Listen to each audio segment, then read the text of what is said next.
When humanity's pride would lead us to our downfall. When the heavens themselves would forsake us. The Kyoshin alone would look up to see what was hidden, to hear what was silenced.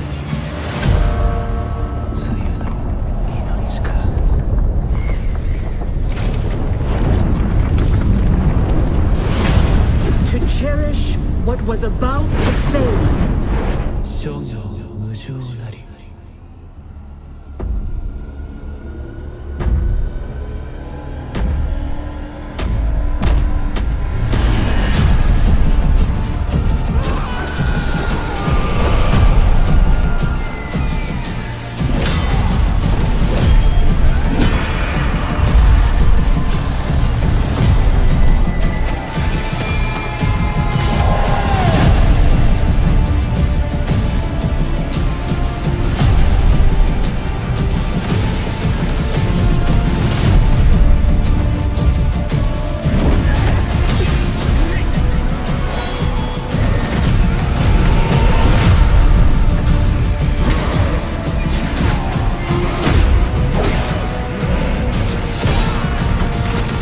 Shedding their old selves, shimmering along the haze. Embracing a new power, to be transformed and awakened. They would carve their own path in the land of fire.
In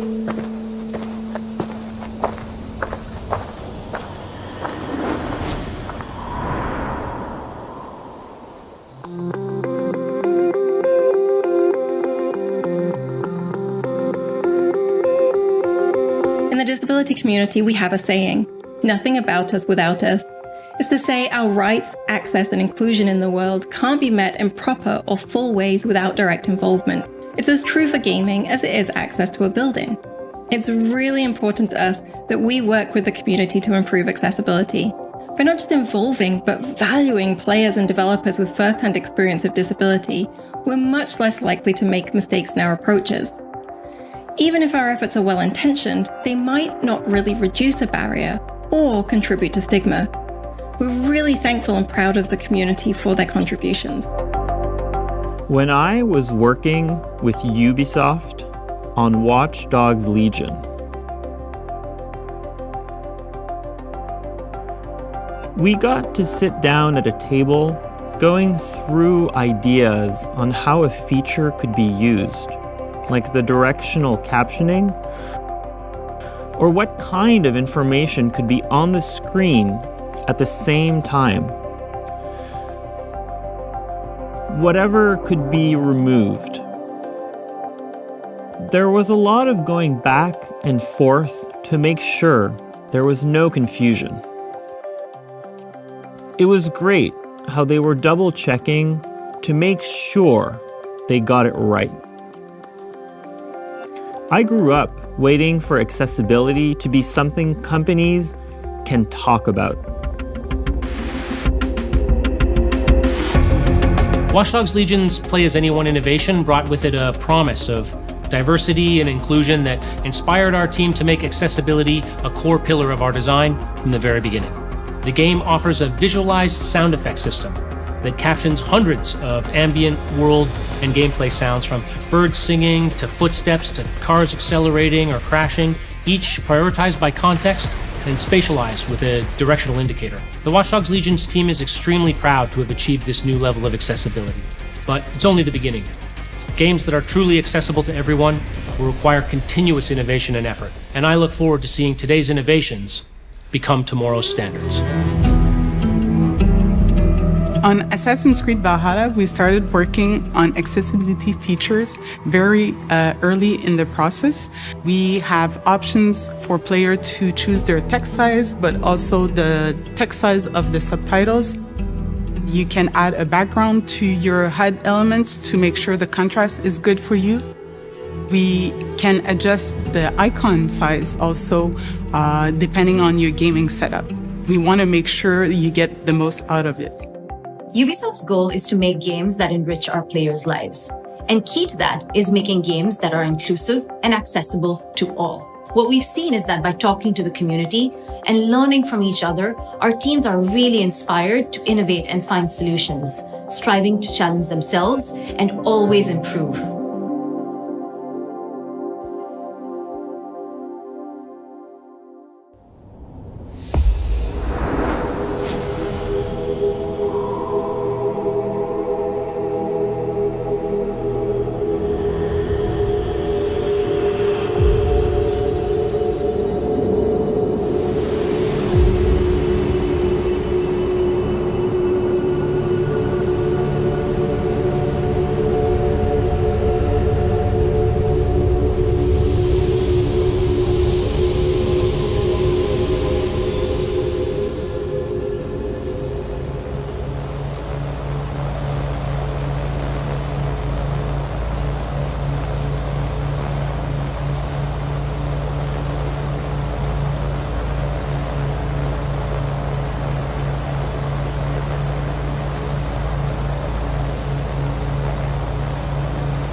So, you might often see on social media a game announcing that it's gone gold, but the question is, what does that actually mean? You may not know this already, so I'm going to tell you.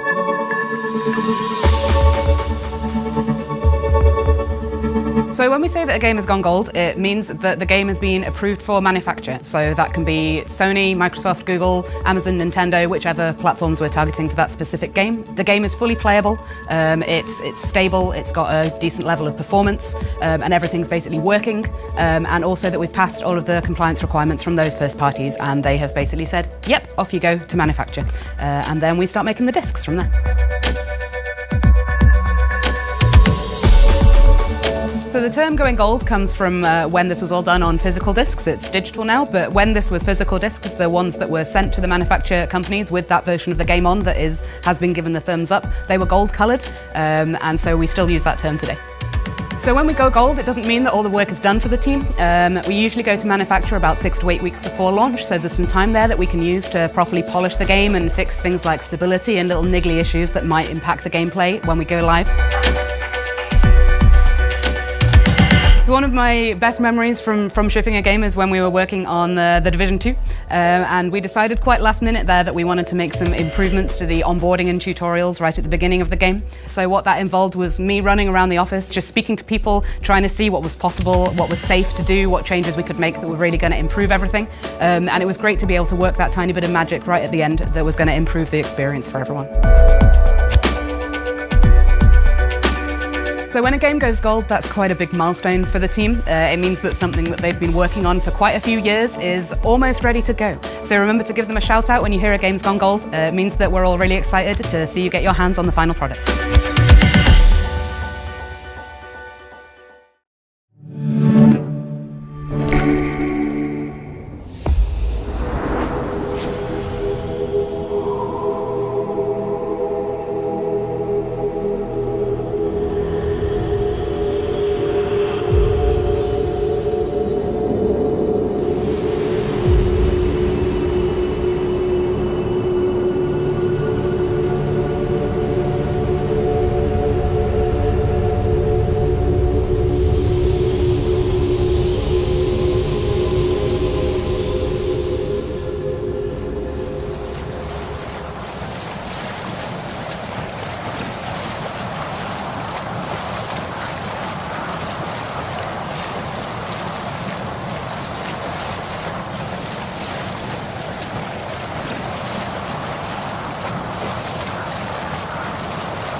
When I started this project, the homework I got from, from the Ubisoft team was go home and play. My name is Einar Salvik, a musician and composer from Norway. My name is Julie Fowles and I'm a musician and a singer from Scotland. I predominantly sing in Scottish Gaelic. The music that I perform is deeply rooted, the music of the Highlands and Islands in particular. I understood quickly that myself and people in the music team of Ubisoft, we had a lot of the same ideas and vision of what my part in it could be. When I decided I wanted to have Julie on board and she's accepted, I could already hear the music in a way. I've known Julie for a long time, been a fan, and always hoped at some point come an opportunity to do something together. I do connect to her way of approaching the older song traditions. It feels great to have her part of this. It was certainly an amazing opportunity to work with Einar. I love his work, I love his music, and his approach to making music. To work with Einar on these songs was just something to me that felt quite natural and really enjoyable, actually. I have implemented instruments such as the lyre, which would be the most common string instrument at the time. I of course used the bronze horns that we also have in Scandinavia and was present in Ireland at this time and for a long period before this as well. One instrument that I introduced that I didn't use in the main game is the crwth. It's a form of lyre, was present in both Ireland and Wales and Scotland. So of the two songs that we worked on, one of them was an Old Irish, Flan for Eden. That is actually an excerpt of a poem dating from the early 800s. That was the intention of the song, creating a praise poem for a flan. The Fowles, there are many strange myths about it. It is sort of the coronation stone that had a power of choosing the king. When a truthful king would touch it, the ground would resound beneath it. It is sort of the heartstone of Ireland. It was really a great experience working on these two songs. They were very, very different stylistically and linguistically also. We wanted the Gaelic language, Old Irish Gaelic, which is a mysterious language. This is a language that we have evidence of through writing, but we don't know how it sounded. We don't actually know for sure how it sounded, so it's a little bit of educated guessing.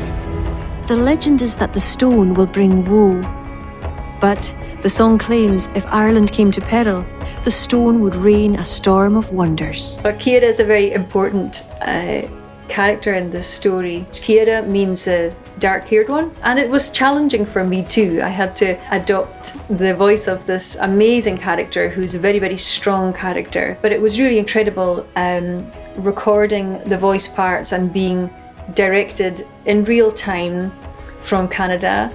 I put a lot of heart into my work. It's important that it reflects the game, but also reflects the culture. The music and the language, they really shape our identity as Gaels.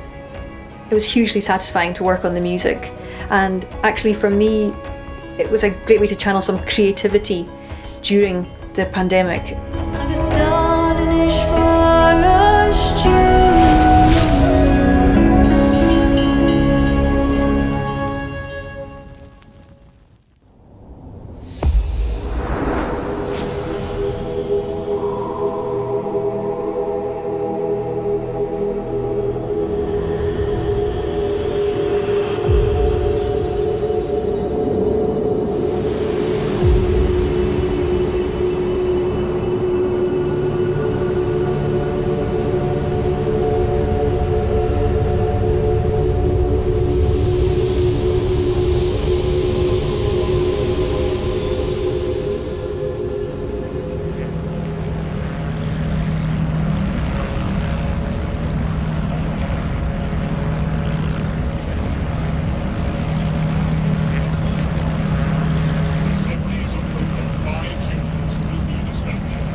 1986, Brittany, France. The Guillemot brothers catch a glimpse of the future and launch Ubisoft. No internet, no emails. Just a bunch of people and a passion for technology and games. Today, Ubisoft still has an eye on a future where 85% of the jobs that will exist in 2030 haven't even been invented yet. Since Ubisoft can't predict the future, we need people ready to forge it. Talented people who aren't afraid to create the unknown. And Amandine Lower is one of those people.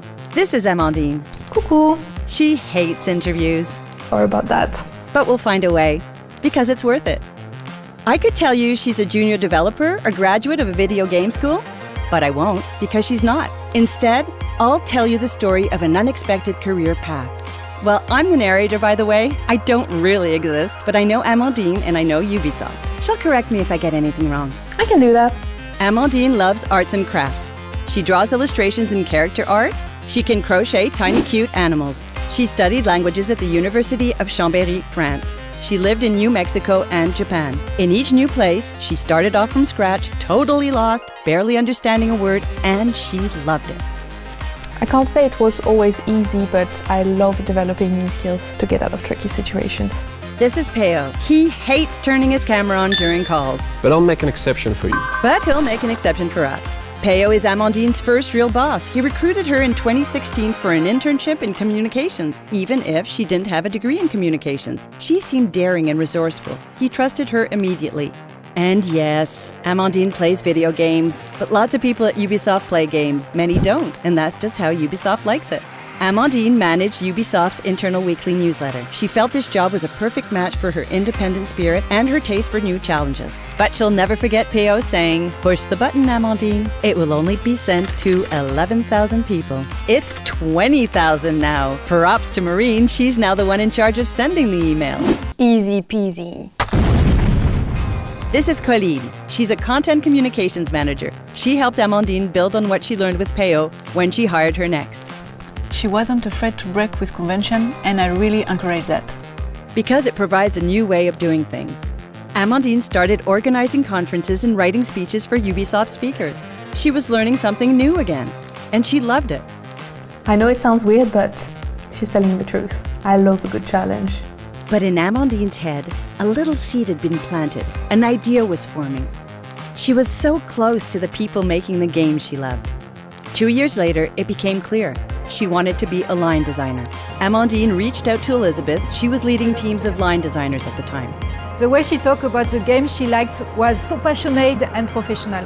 She was even able to connect an IP to a player journey and talk about those tiny details that can sometimes make a huge difference on the quality of the game. Amandine started helping production teams design the content of their games. She's one of the bridges between the top management at HQ and the production teams in Ubisoft studios around the world. She is an interpreter, as she has always been. Yes, being a line designer is all about communication. You can always reinterpret your skills in a brand new way. Looking back, without Peo and Colleen, she would have missed a key step. That's it. Thanks, Amandine, for your inspiring story. Merci. Before I go, did you like this story? Head over to ubisoft.com to hear more just like this one and maybe even take your first step towards creating the unknown with Ubisoft. And I really encourage that.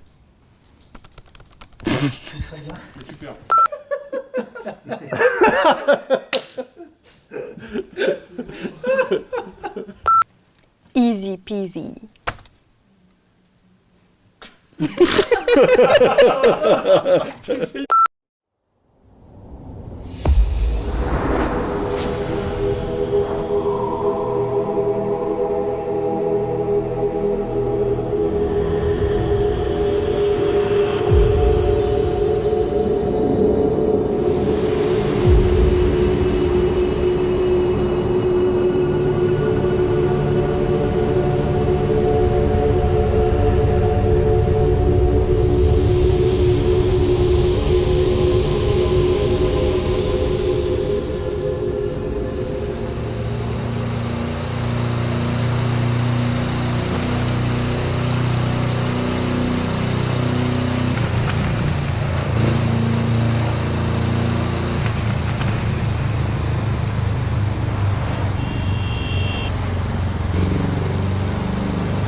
Rated E10.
Hello everyone! As you may already know, Ubisoft has been supporting indie studios for many years now. Whether it's on production, innovation, creative or even financial support, our teams have been supporting indie studios from all over the world. Today, we wanted to use Forward to highlight a selection of indie games we've had the pleasure of supporting recently. Enjoy! Hi, I'm Sandro, the co-founder of Tucana Interactive, a young independent game development studio based in Berlin, Germany, currently working on Dorfromantik. Dorfromantik is a relaxing strategy and puzzle game where you create an ever-growing idyllic landscape by placing tiles. You can immerse yourself in a beautiful, peaceful and quiet world if you need a break from everyday life. But Dorfromantik also offers a challenge for those who are looking for one. Because to beat the high score, you do not only need to plan ahead, but also place your tiles very strategically. We are the lucky winners for Ubisoft's Entrepreneurs Indie Camp in the German-speaking area, and we are excited for the upcoming acceleration program, where we participate in mentoring sessions and are able to receive marketing support, such as the Indie Game Arena booth at Gamescom. Dorfromantik is already available right now in early access and will go into full release later this year. In addition, we also already have plans for mobile and the Nintendo Switch, so there's a lot still to be discovered. Thank you for your time and to Ubisoft for this great opportunity.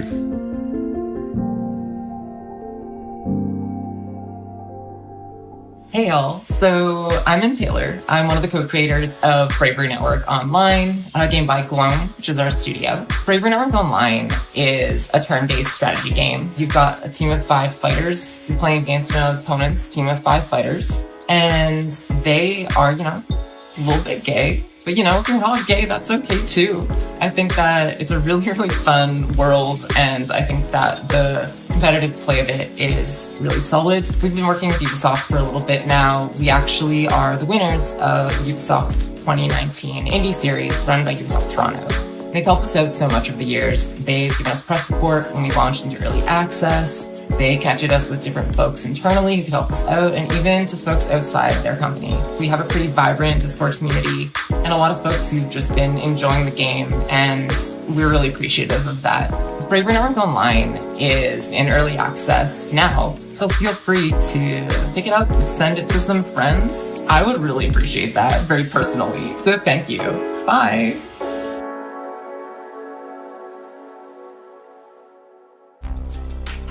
Hello everyone, I'm David Prinswell, Game Director on You Suck at Parking. You Suck at Parking is the world's most extreme parking game and probably the only racing game where the goal is to actually stop your car. It's a funny physics-based racer, which doesn't take itself too seriously, but still requires enough skill for you to master the hardest tracks.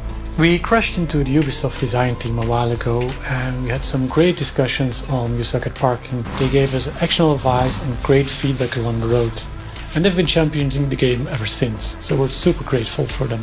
You Suck at Parking presents you with a ton of varied and surprising levels. The goal is to fill every parking spot before the timer runs out. And don't get too attached to your cars though, because you'll have to respawn a lot. For the competitive players out there, there's leaderboards in every level so you can compete with your friends and the world for those top spots. And for everyone that's feeling creative, we've also included a level editor that features everything that's in the main game, so you can go all out and be creative and make your own tracks. You want to know how much you suck at parking? You can already do so. Download the demo. You can also talk to us, show us your best moves, or talk to other parksters at our Discord. Happy parking!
Hi everyone, I'm Olivier Guédon, producer here at Ubisoft Ivory Tower.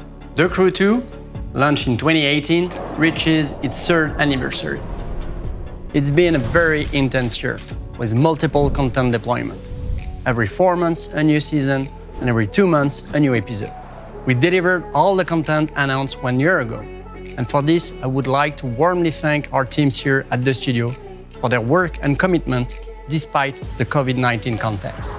But it's also time to warmly thank you, our community, since we are really proud to announce that we are now more than 30 million players to have joined the Crew franchise since 2014. And for those who have not joined in yet, what a better time to jump in the Crew 2. First, claim this amazing vehicle for only 1 crew credit in-game starting today. Also, next week, enjoy 1 event for each major update we released so far in a special anniversary live summit. But it's far from being over, and I'm super happy to announce more seasons for our 4th year. This new content will of course be available through Motherflix, new season, and episode. But enough talk, and enjoy a glimpse of your next Motherflix show. Thank you all!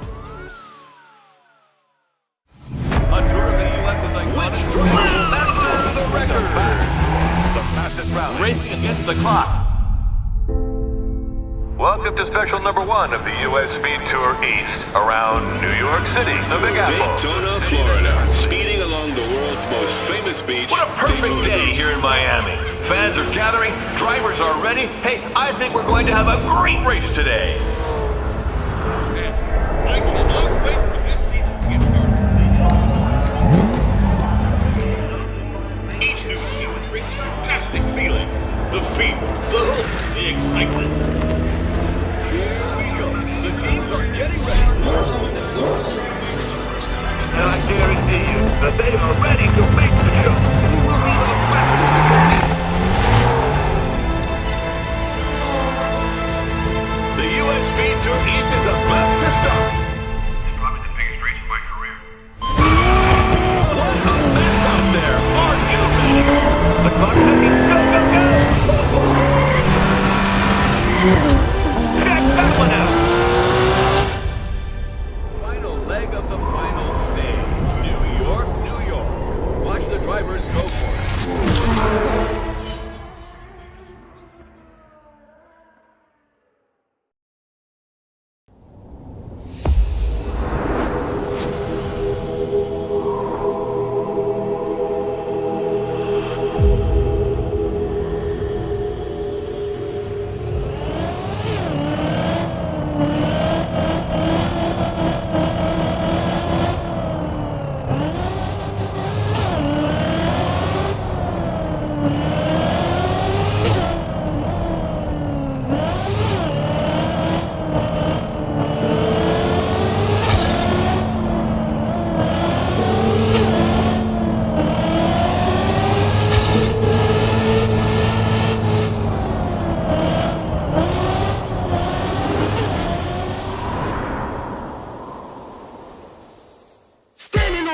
Got the whole place rocking, it's popping, no stopping. Standing on the stage, got the whole place watching.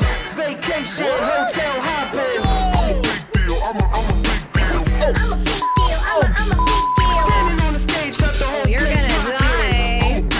I'm a big deal,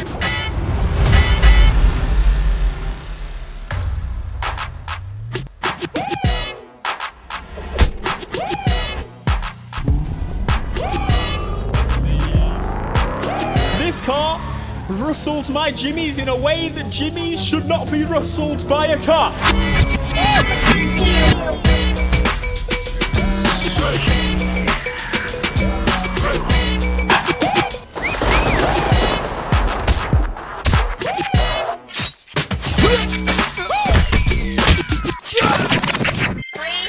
worldwide on the scene, I'm a big deal.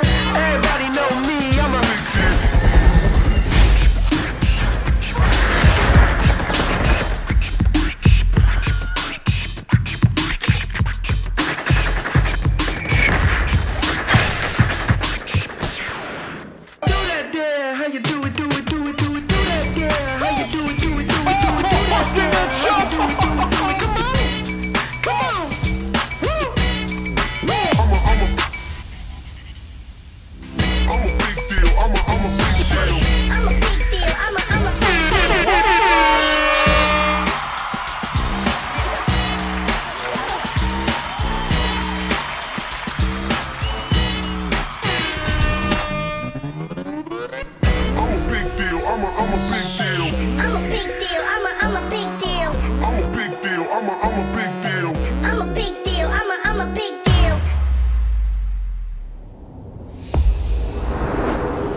Hey everyone, I'm Latish Dalinathan, a live producer on Watchdog's Legion. Back in October 2020, you recruited a resistance, built DedSec, and saved our near-future London. Since then, you have jumped in online modes with friends, dared our tactical ops, and fought for London with Mina. Now, on behalf of the team, I'm proud to give you a taste of what's coming up in Watchdog Legion Bloodline. Got a simple job for you, Aiden. Huge payday. What's the catch? It's in London. That's where your nephew Jackson lives, right? Anyway, the job's pretty straightforward. Break inside Broken Tech and steal a device giving control over an army of weaponized robots. That thing must not fall into the wrong hands. Whoa, whoa, whoa, whoa! Easy, easy! Hey, I know you. Give me that. This, no. 3. I need it for a thing. 2. Okay, I guess we're doing this.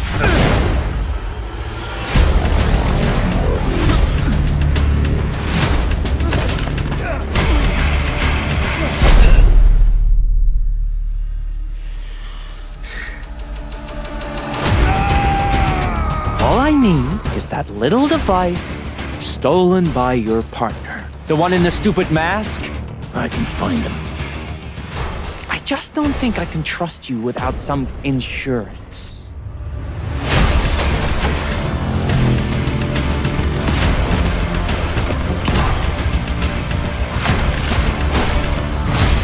I'm just tired of criminals and con men running the world.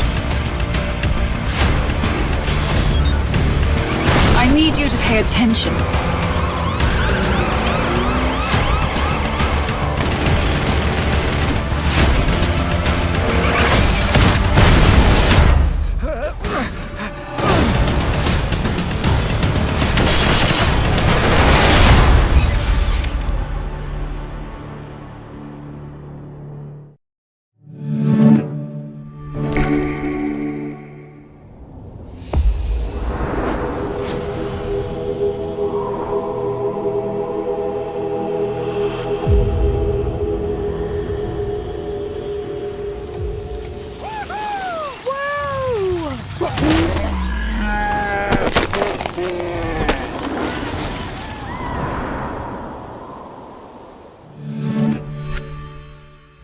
How do I tame the deer? How do I tame the deer? Oh, not like that!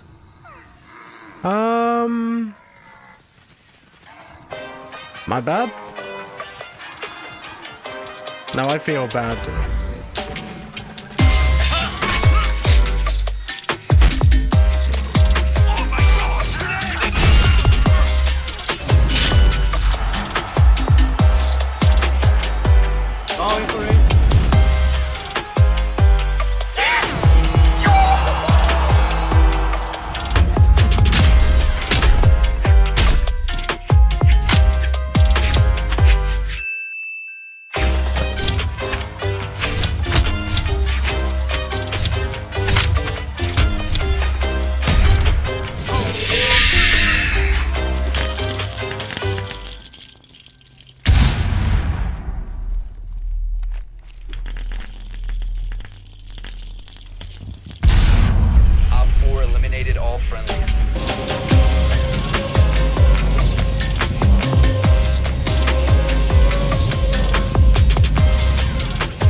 everyone, and welcome to Ubisoft Forward. I'm Neelam. And I'm Yusuf. We're so thrilled to be back hosting Ubisoft Forward. Over the next hour, we'll be your guides to all the latest news and exciting announcements coming from Ubisoft. We've got so much in store for you today, including deeper looks at Far Cry 6, Riders Republic, and Rainbow Six, plus a few other surprises you'll find out about soon enough.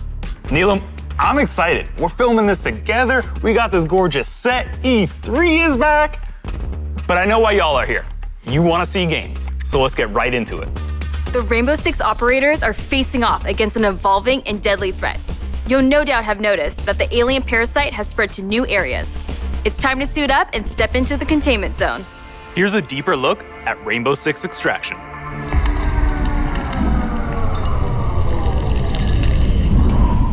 I used to feel so much peace staring into the heavens until a piece of it fell.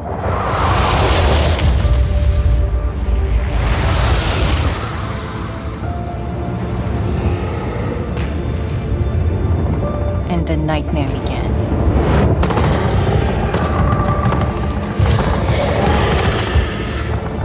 We thought it could be contained, but it evolved. So we did too. One of our own is MIA. I need an extraction team, now.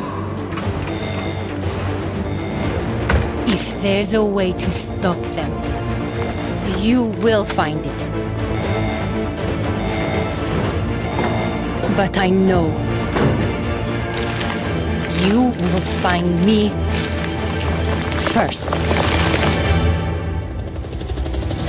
Okay, the plan. Nomad, secure our exit. I'll take out the nests. And I'll find Ivana. I have your signal. Let's go. We're already out of the nests. Incoming! Clear the area!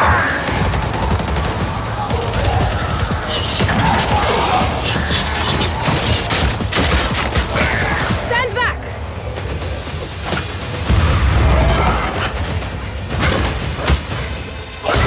Down.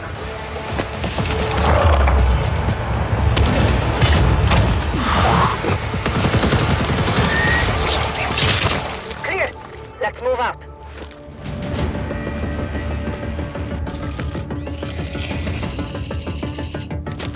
Clock's ticking.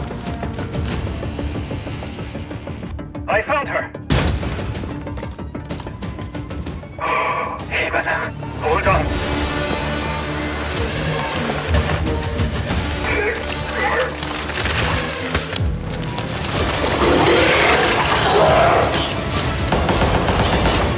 I've got company. Coming through. Countermeasures.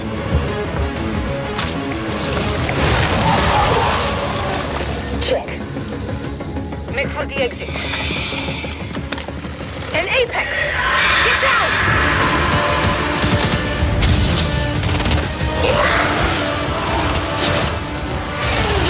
Ella, look out! I don't have the shot!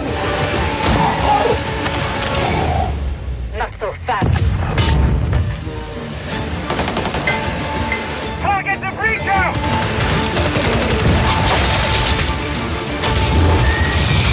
Now's our chance!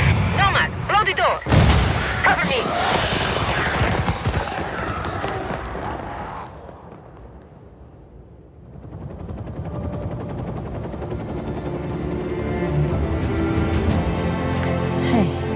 You all throwing me a party? Yeah. Too bad you missed all the fireworks. Team, it's Ash. We're not done yet. VIP down and...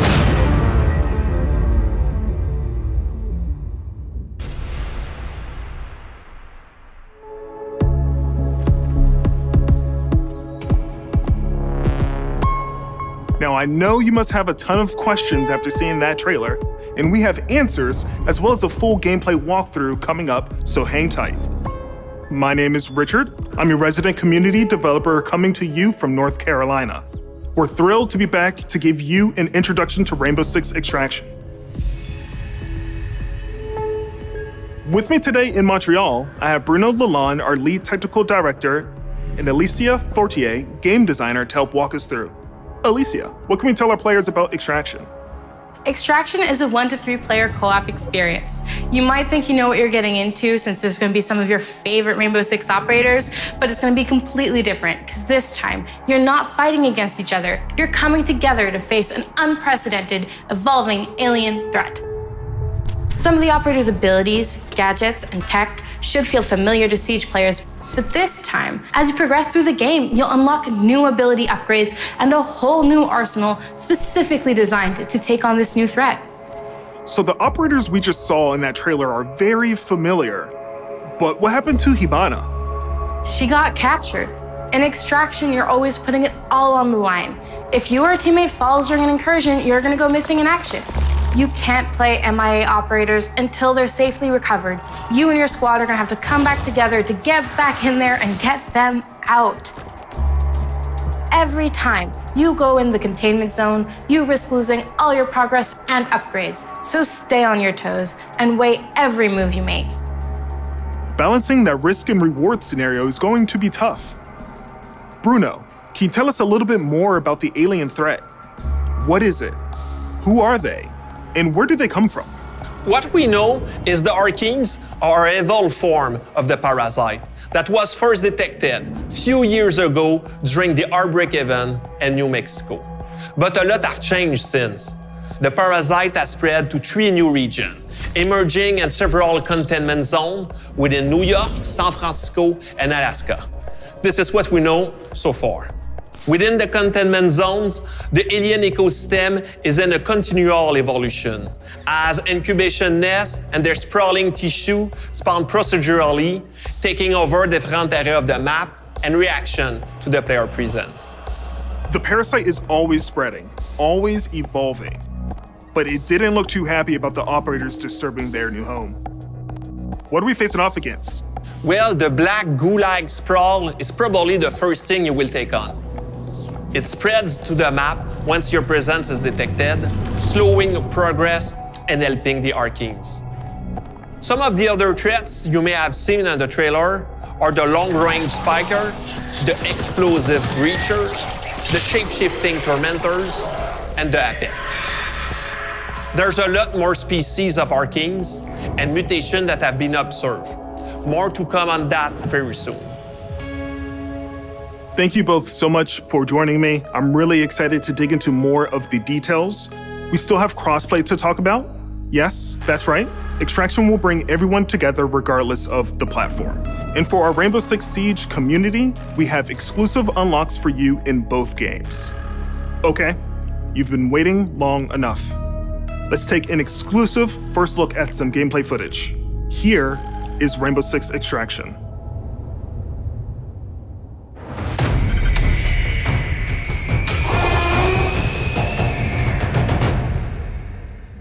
Welcome to Rainbow Six Extraction, the new tactical co-op shooter game where Rainbow Six operators are dropped into alien territory. In today's walkthrough, we're on a mission to investigate anomalies identified at the Orpheus Research Center in Alaska. HQ will provide additional instructions. We need new data on the parasite's underground network. It keeps evolving, adapting. Plant auto trackers on dormant nests. Don't destroy them or we'll lose the trackers.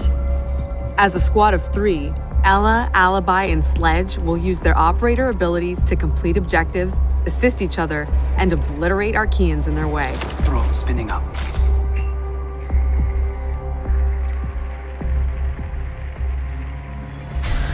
That's a grunt. Easy for a nest to incubate and bring to life, not so easy to eliminate in large numbers. Converge on location.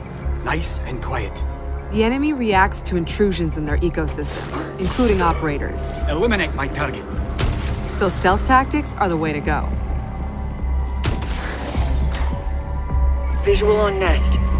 Place auto trackers for our React scientists. Auto tracker activated. Visual hostile. Auto tracker activated.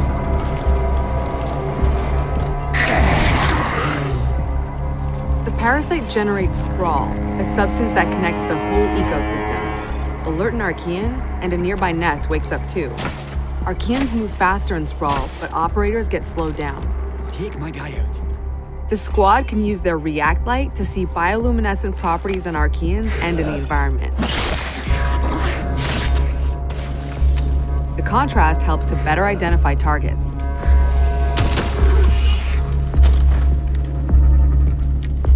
Nest mapping complete. A scientist just gave me the thumbs up. Good job. Identifying Archean variants helps the team determine the best approach to take them out. Scan grenade. Spotted a rooter. It can immobilize anyone in front of it, so Sledge will swing around back.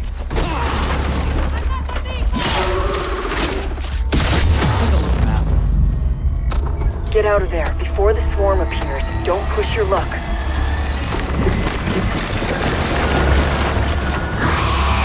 Airlock, go!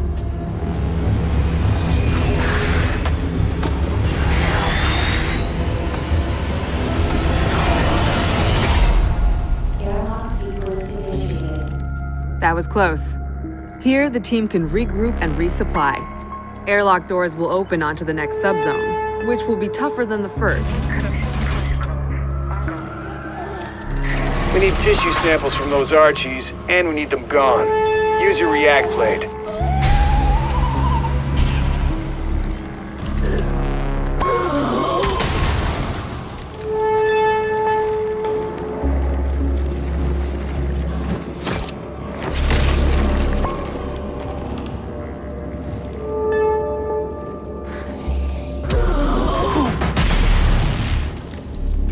Right there. React blade, do your thing. That target is finished. One down. We're not done yet. That's your target. Don't put it to death just yet. Get that sample. We've located a spiker. It can fire armor-piercing projectiles. Alibi deploys a Prisma hologram. Deploying the bait.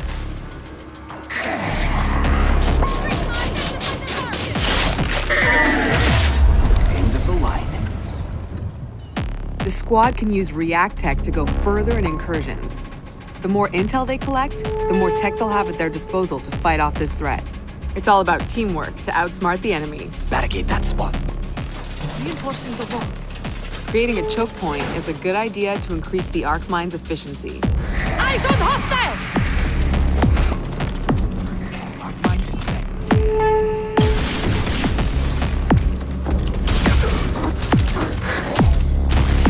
That's the way. Keep hunting. That's the React threat sensor. Smasher incoming.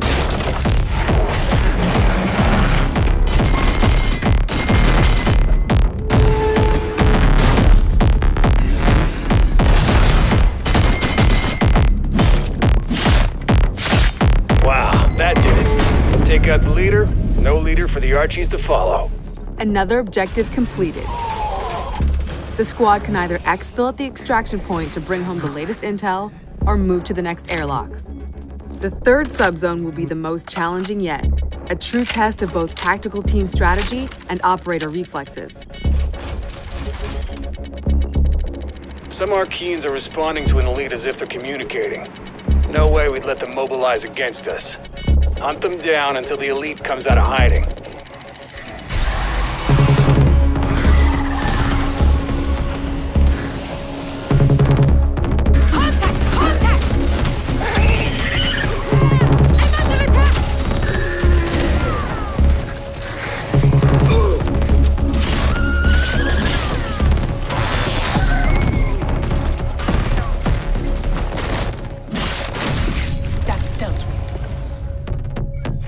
Show up any second. Enemy located! Eliminate my target! I'm compromised! Eyes on hostile! Operator down!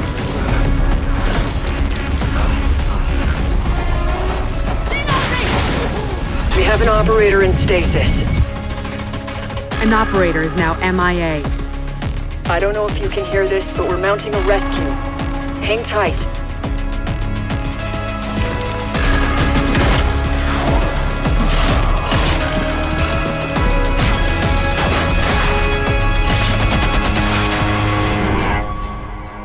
heard it.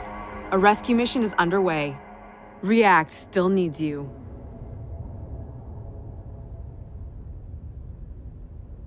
Operators, it's time to unite and stand together against this emerging threat. Squad up with friends in co-op or step into the containment alone. Stay tuned for more Rainbow Six Extraction intel coming very soon. If you think fighting aliens is tough, try learning guitar. Well, that was a segue. 10 years ago, Rocksmith redefined music learning by introducing the first console game that taught millions how to play guitar. Whether you're already an expert or just starting out, Rocksmith has an approach that's for everyone. A fun and interactive way to learn guitar, playing your favorite songs. And in the decade since its release, our community and its impact have only amplified. This year, let's turn it up to 11 and see what's next for Rocksmith.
I'm Arthur Von Nagel, producer at Ubisoft San Francisco, and Rocksmith has truly been a dream project for me.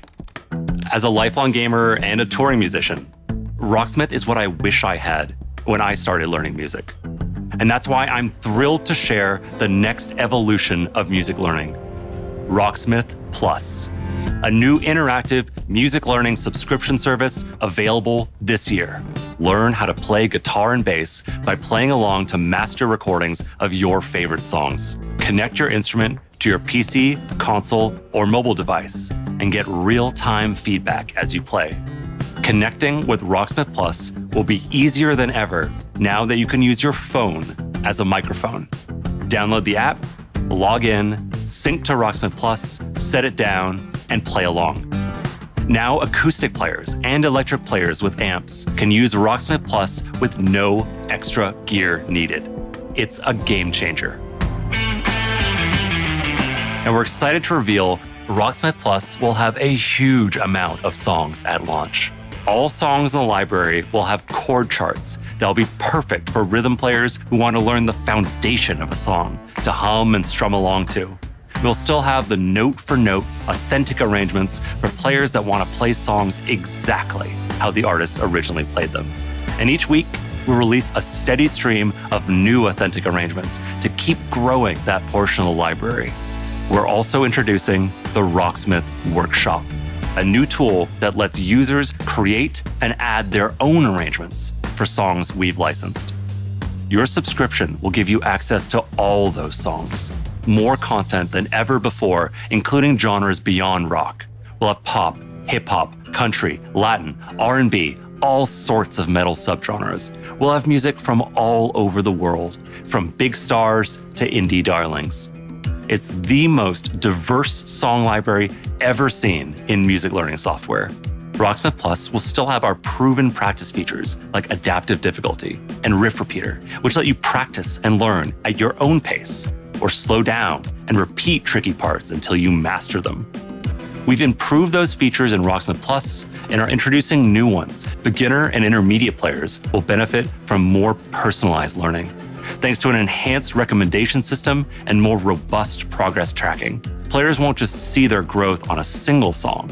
They can now monitor their progress technique by technique across the board, and overall offer a better sense of how you're improving over time.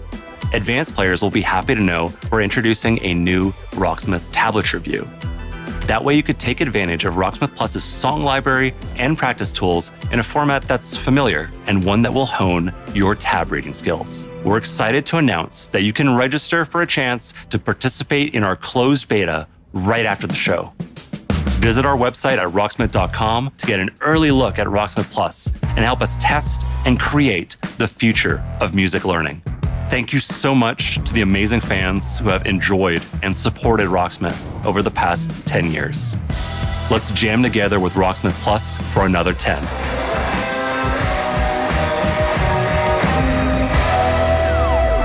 Register now for a chance to play the Rocksmith Plus beta. Summer's coming, and nothing gets thrill seekers' blood flowing like bright sun and fresh trails. And Riders Republic will give them just that. Last year, you got a first look at our massive multiplayer outdoor sports extravaganza. Since then, the project's grown by jumps and grinds.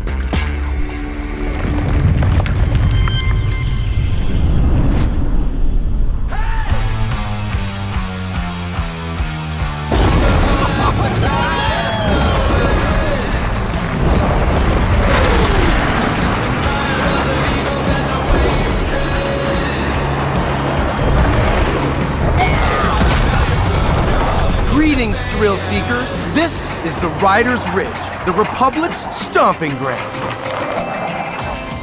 From here, you can meet like-minded riders, manage your career, learn to nail those wild moves, stay stylish, share your creations with the Republic, stay on top of the latest news, and take up some ferocious multiplayer action like Free-for-All or Tricks Battle, our 6 vs 6 team competition.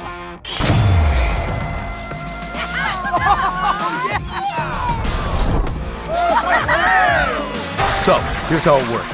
Performing big tricks on the modules will turn them from red to blue, and every trick that you stomp will contribute to your team's overall score. You still with me? Okay. When your team has turned all the modules blue, you capture that district, which will help multiply your score into the big time. Progress, progress, progress. To unlock more content, you gotta earn those stars. So, if you want to be the boss of your own career, the world's most famous competitions are waiting for you.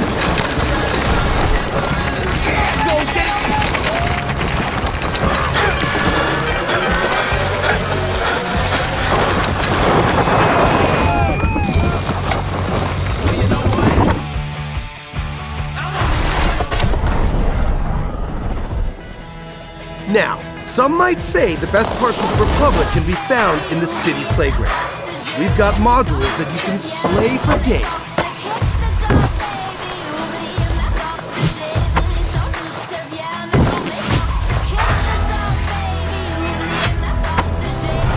Maybe you're all about living on the edge. Either way, to progress, you gotta earn those stars. Having the right rig is important too. And we've all got our preferences.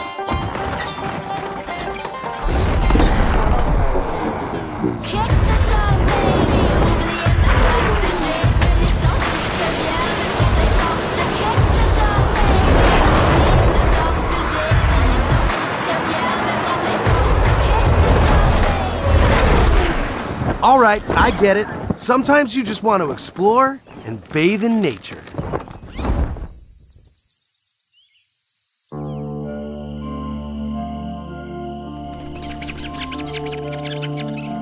That's right. Everything you do counts. Getting those stars means more rad to be had, and the Republic will abide. There's always something awesome to do as you reach new milestones and unlock more challenges. Ha ha ha! It's the Red Bull Joyride, people. It's infamous. It's spectacular. It's the biggest stage in slopestyle mountain biking. And guess what? You can play it versus your friends. There is so much more. More stunts. More sports. More events. Just more, okay? And a natural outdoor playground for you and your friends to enjoy, any way that you want. When we say fun with everyone, we mean it. Look at all these riders. Does this speak to you? Then don't miss out on mass races. Woo!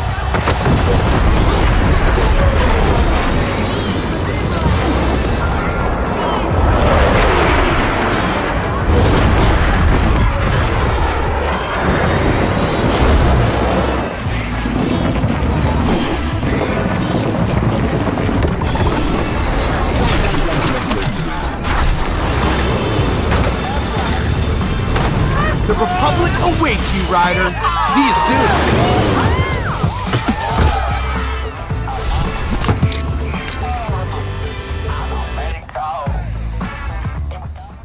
Don't keep the mountains waiting. Riders Republic is coming September 2nd, and you can pre-order now and claim your right to rip. Okay, so we've seen some of our favorite Rainbow Six operators battling alien parasites, but how's their day job going? You know, ever since Crimson Heist, we're still trying to clear all those pesky Flores drones off the maps. Year 6 is off to a blazing start, with Siege passing 200,000 concurrent players a few weeks ago. If you haven't joined in yet, 2021 is the perfect time to drop in.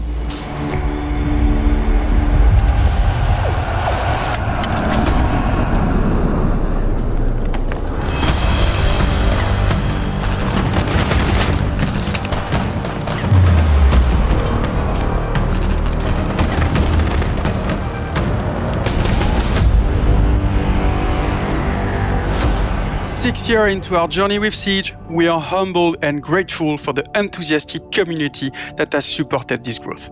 So today is all about sharing quality of life developments that will dramatically improve player experience. With the community growing every day, we've been hard at work finding ways to improve your ability to play with your friends and meet new players. On June 30th, we are unifying our PC and cloud-based platforms with crossplay and cross-progression. That means that any player on Amazon Luna, Stadia, or PC will be able to queue into games together while having a unified account progression. And for console players, in early 2022, crossplay will be available between PlayStation and Xbox platform, and the cross-progression will be available between all platforms. For these updates, we needed a bit more time in order to prepare and make sure they have a smooth launch. Bringing these player bases together benefits everyone. It will finally allow you to play with your friends across different platforms. It also means that your progression will now follow you, anytime and anywhere you play. We know crossplay is a feature a lot of you has been anticipating, and we are thrilled to see the enthusiasm its announcement has inspired. From your amazing fan art to the awesome cosplays, the Rainbow Six community is the lifeblood that keeps this game moving forward. We cannot thank you enough for your support. It is because of you that Siege keeps evolving and growing. To wrap up, here's a brand new animated trailer starring Thunderbird, the new Defender joining Team Rainbow. Check this out.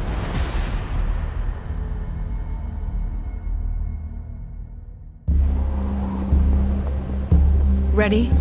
6 years ago, I met a pilot. She saved my life.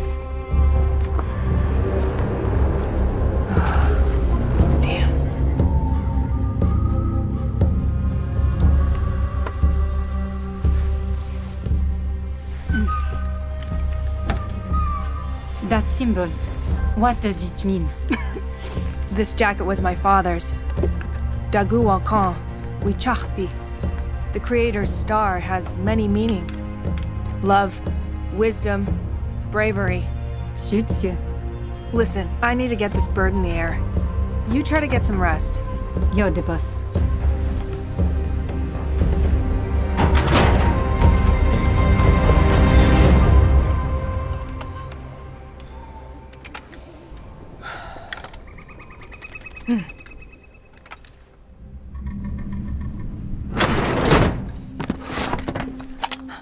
What's happening? Shh.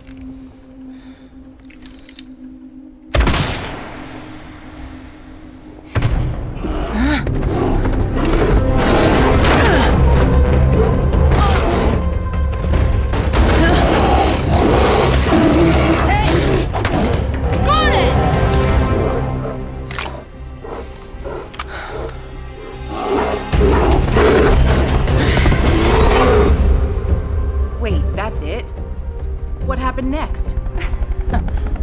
Why don't you ask her yourself?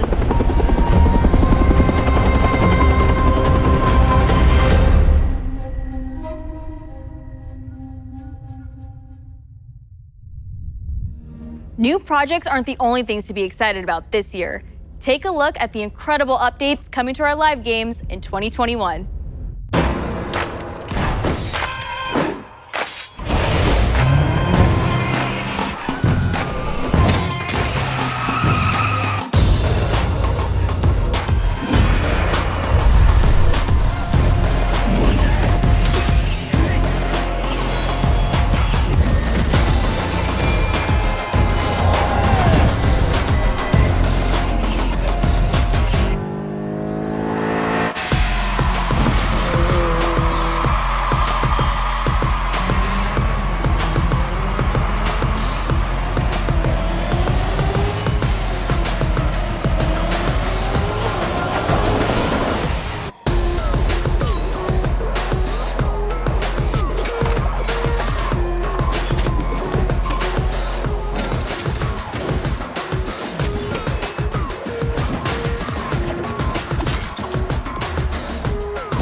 From the release of the Ghost experience to the latest teammate update, Ghost Recon Breakpoint keeps evolving thanks to your feedback. But that's not all. As 2021 marks the 20th anniversary of the Ghost Recon franchise, we are happy to announce that there are still many more surprises to come. Stay tuned, Ghosts.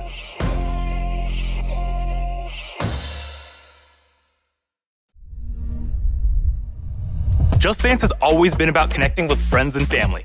When you're in good company, there are no bad dancers. So move the coffee table, alert the local homeowners association, and let's get loud.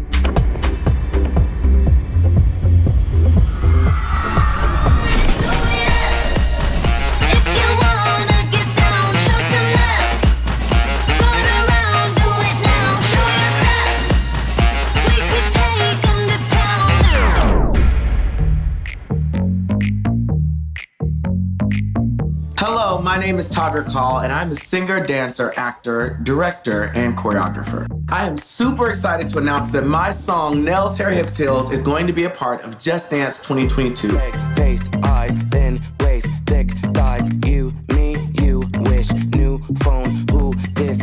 But that's not all. Oh no, for the first time ever, the Just Dance team and I are collaborating to give you an exclusive version of my song for Just Dance 2022. Girl, I don't dance, I work. I don't play, I slay. I don't walk, I strut, and then sashay.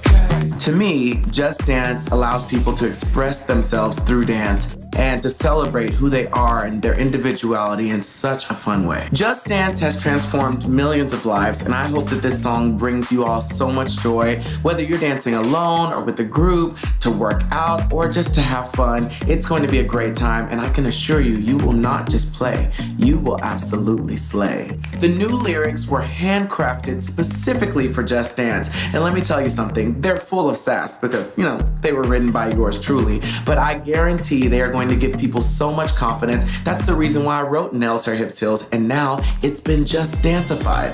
I don't think they're ready for this jelly. I hope you all have just as much fun dancing to this track as I had making it. Oh, and one last thing. You will have the opportunity to be a part of the making of my new video, which will be released alongside the new Just Dance track. For more information on how to participate, darling, just check the link below. We got you. I cannot wait to see you all living your best life and being the most fabulous you have ever been. I will see you all in Just Dance 2022. Girl, I don't dance, I work. I don't play, I slay. I don't walk, I strut, and then sashay. But I don't work for free. That's not the tea, hunty. So make it rain on me, and I might let you see. Okay, dolls, y'all know what time it is. Come on, everybody on the floor. I want to see you work. Come on. Nails, hair, hip, that's all. It's time to get our Viking on. It was a big year for the new chief of the Raven clan, but your journey with Eivor is far from over.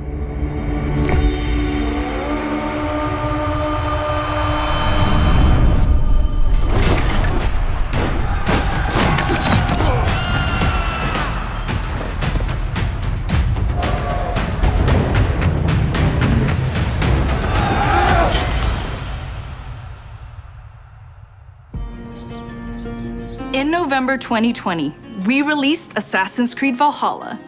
To our delight, it was the biggest launch for any Assassin's Creed game to date, and we have you to thank for that. Becoming Eivor, a Viking leader going on a quest to fight for a new home, is an adventure that resonated closely with many of you. I certainly had fun exploring England with Eivor and stumbling across unique world events that left me with memorable side stories. Thank you, Eivor. We're amazed to see how you dedicated yourselves to the Viking lifestyle. You've led more than 300 million raids in total, and built more than 100 million buildings in your settlements. Congrats. Eivor still has a long journey ahead, and we've been continuing to offer free updates for all players to enjoy post-launch. These updates include time-limited festivals, new quests, and even whole new game modes, such as the River Raids update and the Mastery Challenge. We add in community-requested tweaks and features too. For instance, we'll be adding one-handed swords in the coming weeks. The team is also working hard at tackling issues and improving the game experience for everyone. We've been tracking various known issues on our forums, and also shared our complex bug-fixing process in a recent dev blog. We love seeing your continual feedback, and we thank you for your patience and support for the game. On top of regular free updates, we're also building on Eivor's story and the world of Assassin's Creed Valhalla through game expansions. Wrath of the Druids released a few weeks ago, allowing players to explore Ireland and battle a mysterious cult, the Children of Danu.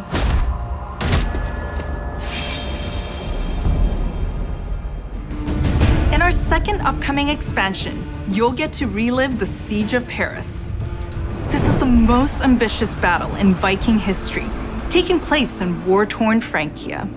You'll have to do everything in your power to uncover enemy secrets and form strategic alliances in order to safeguard your clan's future.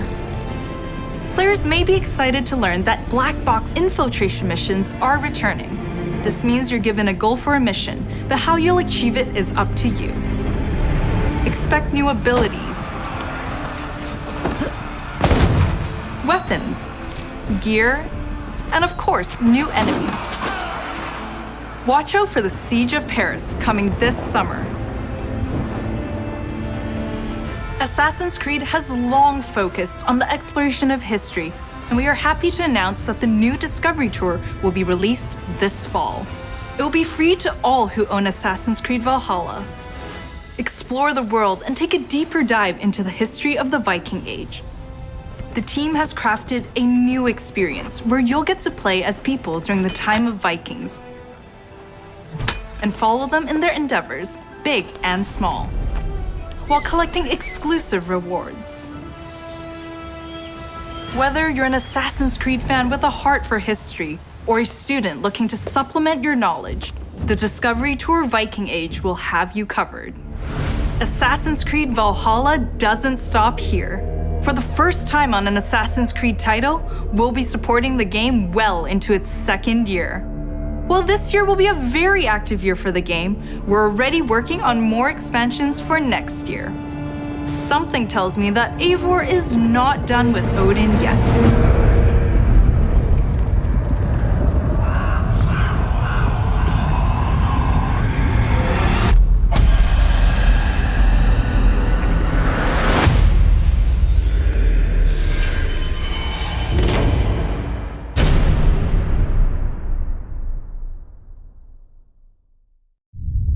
So you've seen some great games from us, but we also have news about the movies and TV series we've been working on.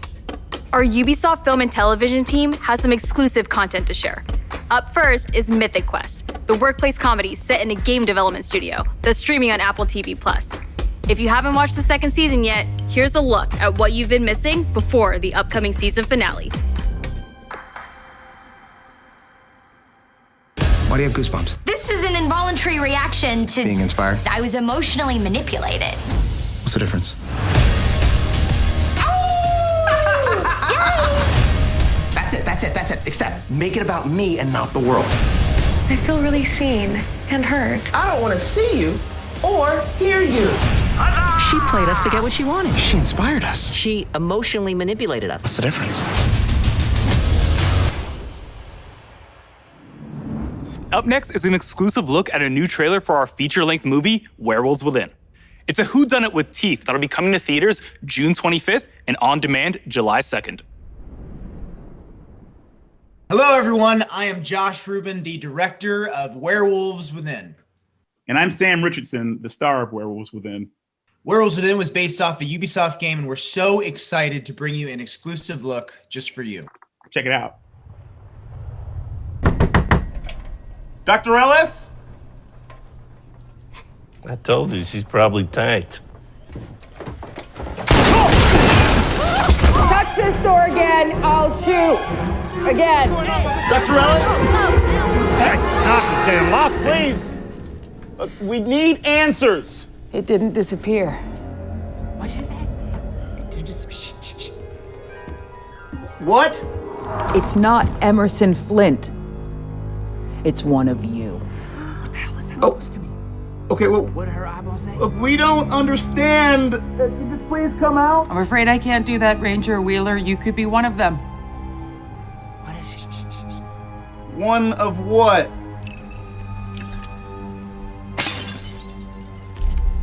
A lycanthrope. A what? A werewolf. The roads are effed. Something's wrong with the generator. Also, there's a dead body under your porch.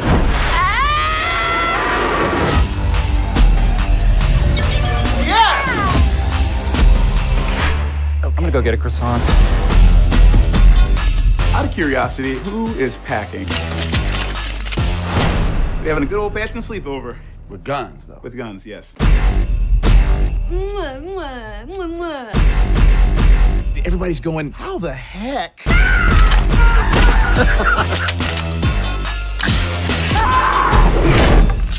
Not littering, I'm just excited. Not judging, just watching it.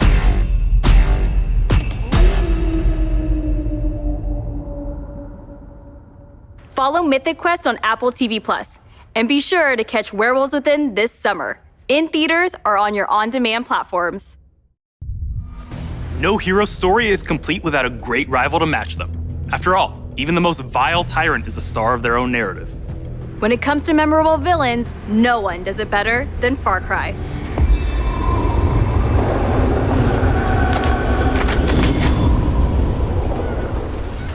Please, we have to get on that boat. Abuela, what the hell I'm gonna do with baseball cards? Do you have any idea what these are worth? Let us through. Quiet. Marco, always making new friends. Danny, you're late. Where's Alejo?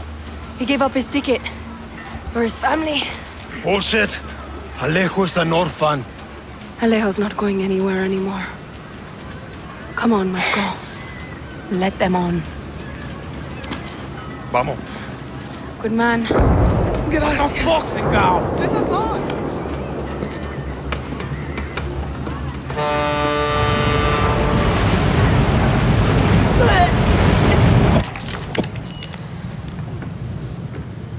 Gracias. Don't worry about it, chamaco. Here. That's all I've got. This isn't right, Danny. We should be fighting, not running to the Yankees. Alejo gave you a fucking gift, Lira. We survive. Same as the orphanage, same as the academy. What's that? Please, no, this is a fishing boat. Dios mío, no!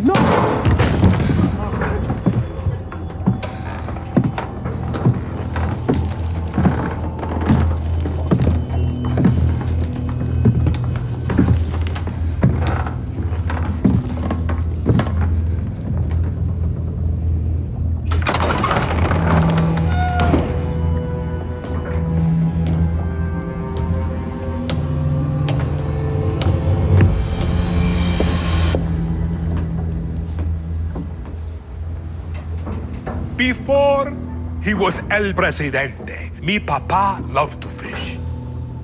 We would go out on a boat, just like this, and we would catch the fish and then release them. He would say, it's not always about your stomach, mijo. It's about the challenge. Except when he caught a big, fat, juicy marlin, he was too proud to let that fish go. See, Tirano! You have poisoned Yara! You have poisoned your sword! I've caught a very big fish today. Haven't I, Diego? Diego!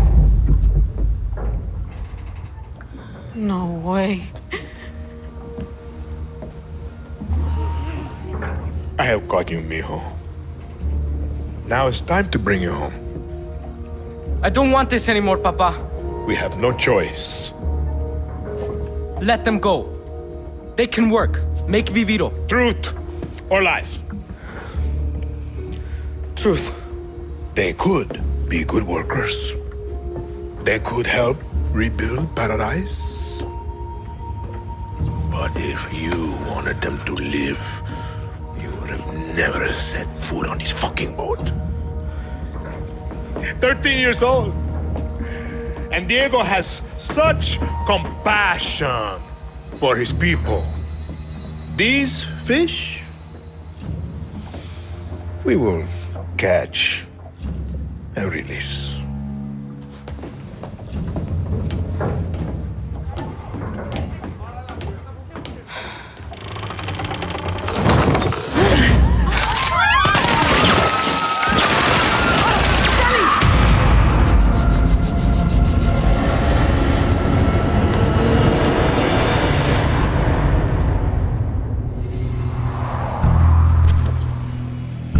You've just seen another disturbing lesson from Anton Castillo, passed down to his son Diego as he grooms him to become the future ruler of Yara. The most important part of crafting a Far Cry villain isn't the fact that they're evil or shocking. It's that there's someone that could sit across from you at the dinner table and charm you into thinking that everything they believe, no matter how twisted or horrifying, could be absolutely true. That's the secret to Anton's power, and we couldn't be prouder to have him join the Far Cry family. Now, when creating Anton, we had quite a lot to live up to. Because when you think Far Cry, you think about its rich legacy of villains. Which makes today a very special day for Far Cry fans.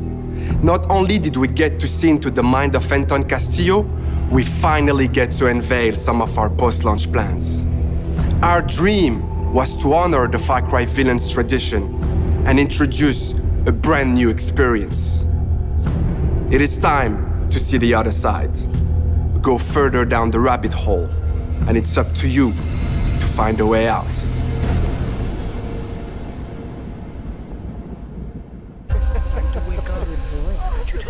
What is going on?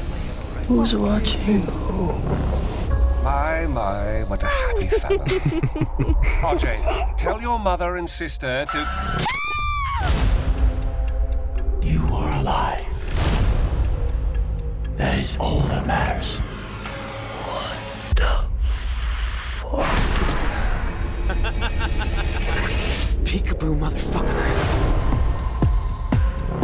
Where the fuck am I?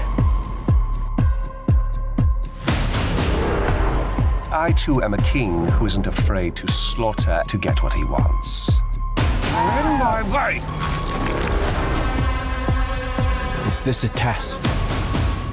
A dream? An opportunity? Then I will not waste it.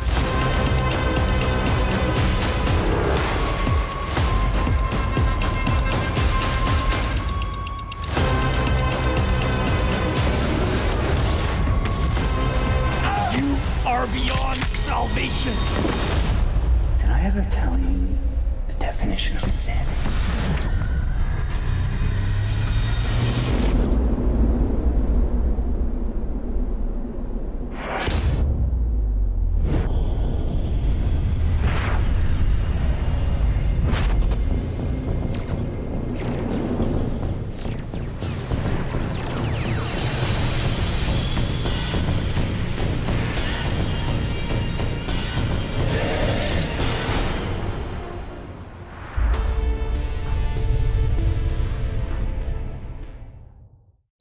We're so excited for you all to check out this next game. Oof, Neelam, I can't wait to get my hands on this one.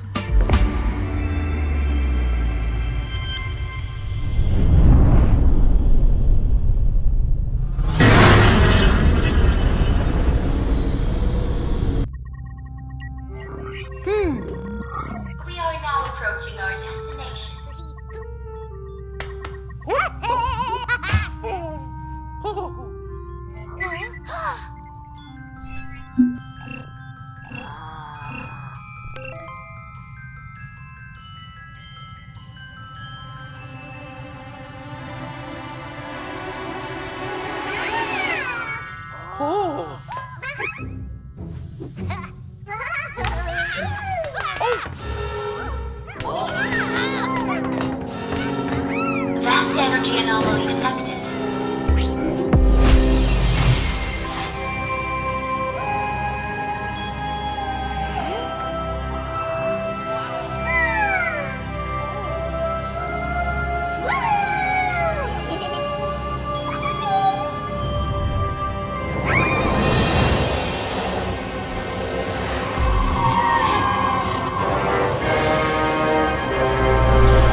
The whole team is super proud of this new game, and I can't wait for you to experience it.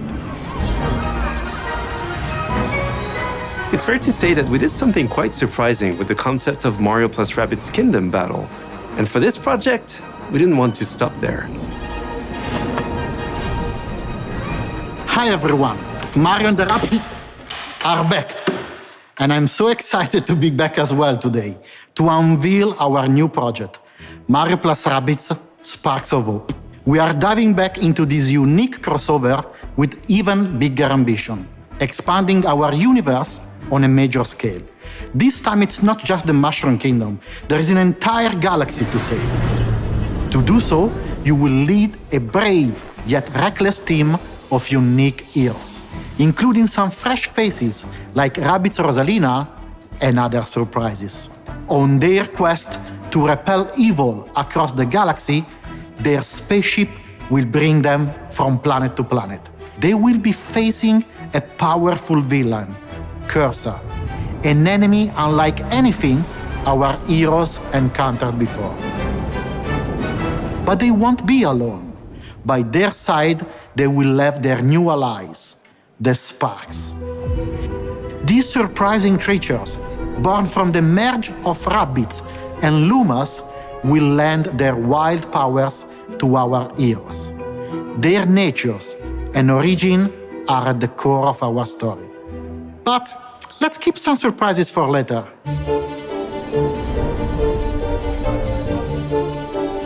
After the tremendous success of Mario plus Rabbids Kingdom Battle, the entire team was moved by the amazing reception from players across the world. We were stunned by the love we felt for this unexpected team-up. We know we've been off the radar for a while now, as we wanted to take the time needed to bring this crossover to the next level. It's not just a new story with new enemies, new heroes. Mario plus Rabbids Sparks of Hope has big ambitions. It introduces new action elements into the mix that will push the boundaries of tactical games even further. That being said, we also wish to offer an easy-to-play experience for all players, yet hard to master for those of you that are willing to take the challenge. And you'll be able to experience this cosmic adventure exclusively on the Nintendo Switch. We can't wait to tell you more about the game soon. There is an entire galaxy to save, and we cannot wait for you to experience it.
So we're not done yet.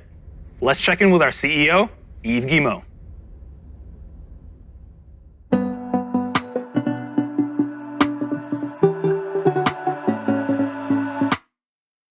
Hi everyone. As you have seen, we have a fantastic and diverse lineup of games coming soon. And this is just the beginning. Thanks to all the teams at Ubisoft for what they achieved, and for always striving to deliver the best possible game experiences.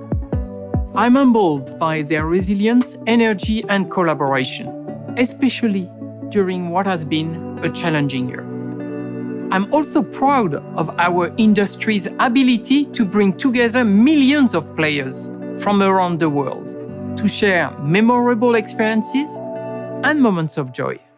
This is one of the real powers of video games, and it is what motivates everyone at Ubisoft to do our best.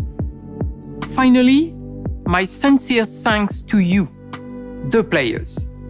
We appreciate the trust you place in us. Your involvement in our games communities keeps them growing and vibrant. We want to create original, enriching, long-lasting game worlds. And your contributions, feedback, and support make it possible. We also are proud that some of the biggest names in entertainment trust our creative teams to develop games within their universes.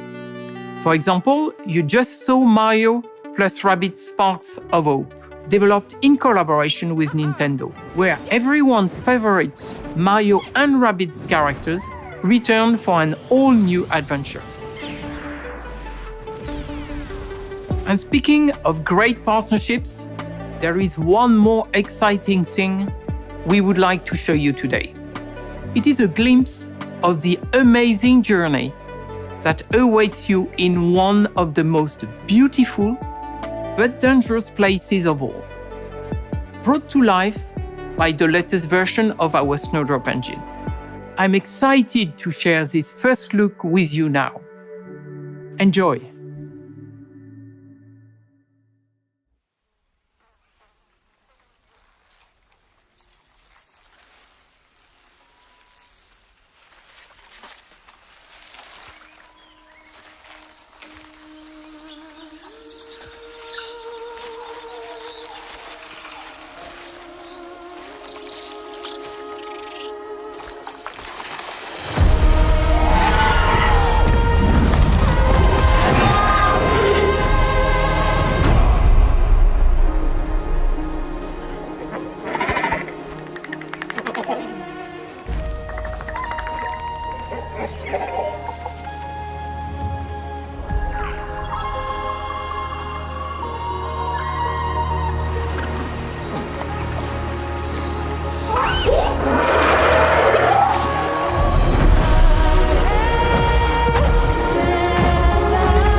And I are gonna tear shit up! Begin the remake!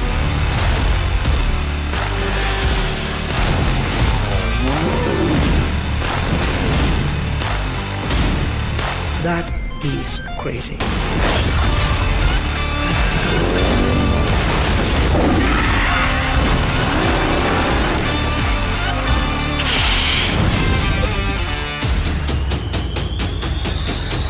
Awesome. Like I said, man, too much fun.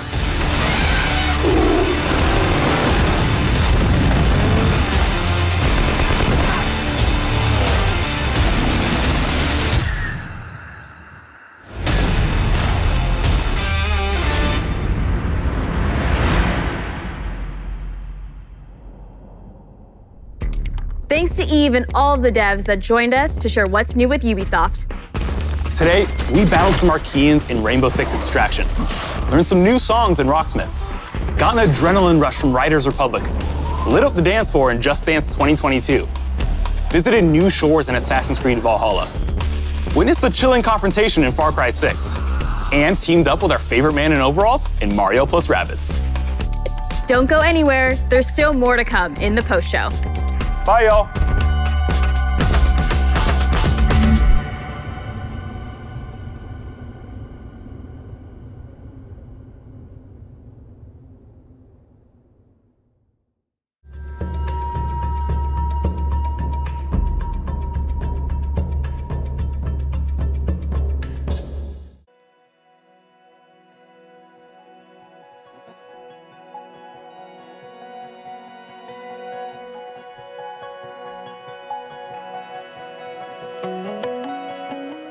I think it's important to have a First Nations character in a mainstream game because Indigenous women especially are very underrepresented in mainstream media, and that's what we're hoping to change with this character.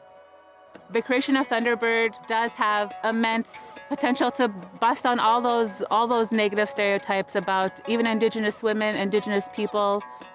If there's anything that can help target an audience to become more interested in Nakota community, it's probably technology. And Ubisoft is right in touch with the highest technology, games, and something like this can have a really big impact on youth. And I'm excited to see the outcome of Thunderbird. Thunderbird was born in the Nakota Territories in Saskatchewan. Her civilian name is Mina Sky. She values her community and she's also a protector, whether it's of people, the community, or the land. We knew that we wanted this character to be a pilot, a helicopter pilot, but we didn't know exactly in which field she would be working. So I asked the consultants if they had any sort of feedback or information that they wanted to take into consideration when picking the work field in which this character would be working. I suggested that Thunderbird be a technical expert within hydrology because we believe as Nakota people that water is life and that within that is the struggle of protecting and preserving the environment. When we started talking about weapons or tools that this character would have, we were kind of tossing around different names. I made a suggestion and say Nakota words as simply as possible. That Kona would be actually a good name because it means friend. Thunderbird's gadget is a little bit unique. She's going to be our second operator who can raise the health of their teammates. However, it can also heal your opponents. So Kona quite literally is a friend to everyone. Long ago, especially the northern Nakota tribes of the Great Plains, we tattooed our faces. And that's something that has been forgotten, even in our own histories. Now it's something that we're starting to talk about, something that we want to bring back. That's what I wanted to see with this character, was to grab someone's interest enough to want to go out there and find and do research of their own of who the Nakota are, what are the Nakota, am I a Nakota, what's my language, what's my culture, what does this symbol mean? Thunderbird would not have existed without the input of Tarina, Jessica, and Shayna. They honestly created this character from the ground up. We never really knew each other. And we were so excited to talk about this character. And we talked about water, we talked about her name, and we talked about all of these things that, that's going to represent a strong woman warrior. She's going to be representing, she's going to be carrying. And, that was really what was cool about working with Ubisoft on this character. Je considère qu'aujourd'hui, quand on travaille dans ces secteurs-là, dans ces médiums-là, c'est notre devoir d'offrir un maximum de représentation, de donner la possibilité à un maximum de personnes de pouvoir s'identifier, de pouvoir rêver, de pouvoir se projeter au travers de notre contenu. Et c'est pour ça qu'on va repousser de plus en plus les limites de la diversité sur notre projet. On va aller voir un maximum de communautés et de minorités et faire en sorte que n'importe qui a envie de se projeter, qui a envie d'interagir avec Siege, puisse avoir une forme de porte d'entrée au travers d'un personnage qui lui ressemble. She's really bringing such an ancient, historic people into the present. I hope that honors her and all Indigenous women and all Indigenous people. I feel that us consultants worked very carefully and respectfully to develop a character that would make Nakota people proud. This is something that's going to really impact with kids that are Nakota. I might just, purchase a game console and try it out myself.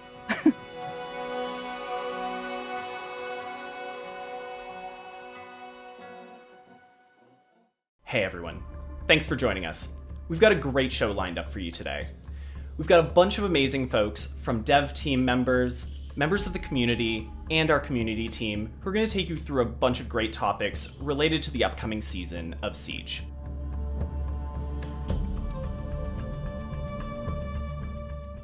Coming hot on the heels of that making of video of Thunderbird, we'd like to take you behind the scenes of her design. In order to help you with that, we have Alex Karpazis from the dev team. Thanks for joining us today. Absolutely. Pleasure to be here. So before we dive into Thunderbird specifically, I'd love to hear about the process of making an operator. What goes into this and what steps are involved in deciding what to base a character around? Starting an operator starts with a lot of exploration. On the gameplay side, there's a bunch of gadgets we want to try out, things that are interesting for abilities.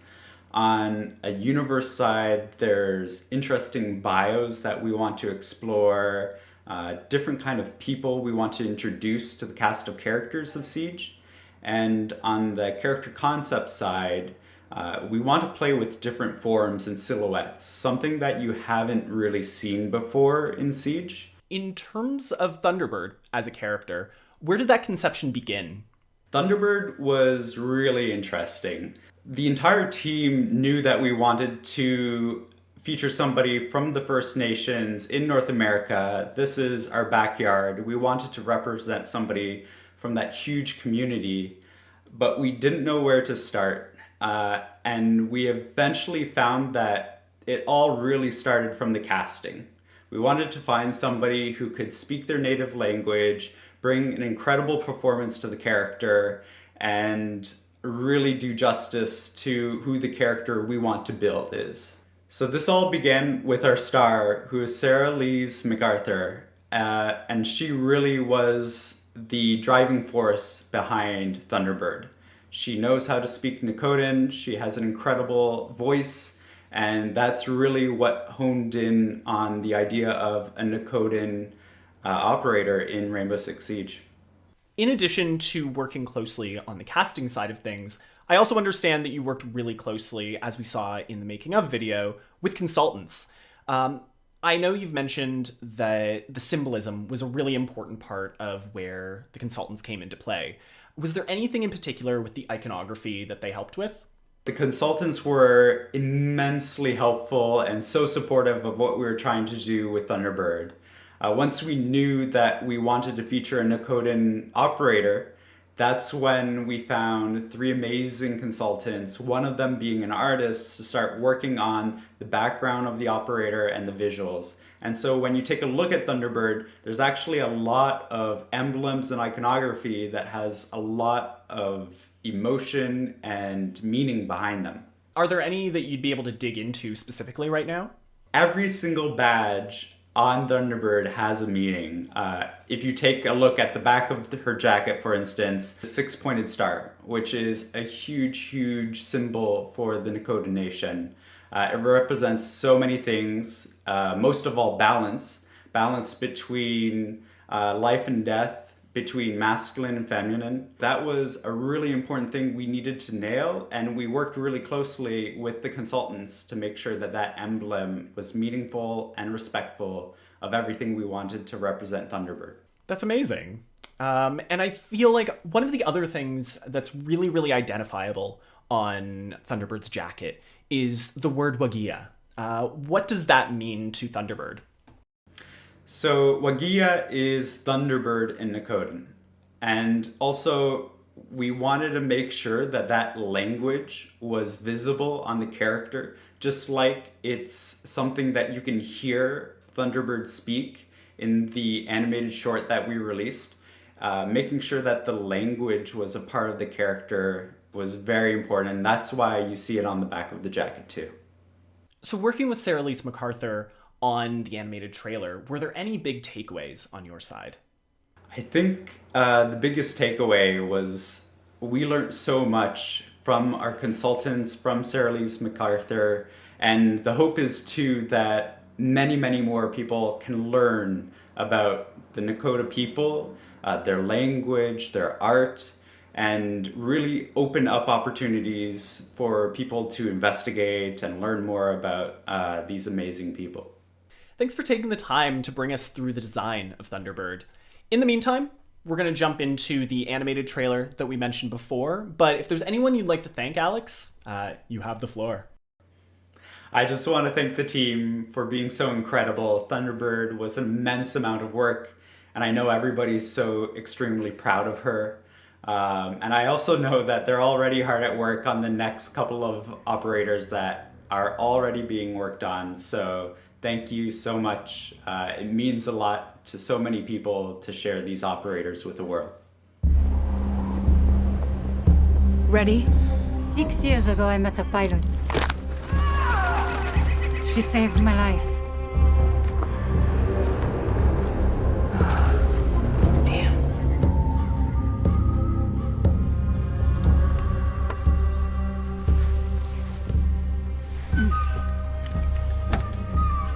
That symbol, what does it mean? This jacket was my father's. Dagu Wankan, Wichachpi. The creator's star has many meanings. Love, wisdom, bravery. Suits you. Listen, I need to get this bird in the air. You try to get some rest. You're the boss.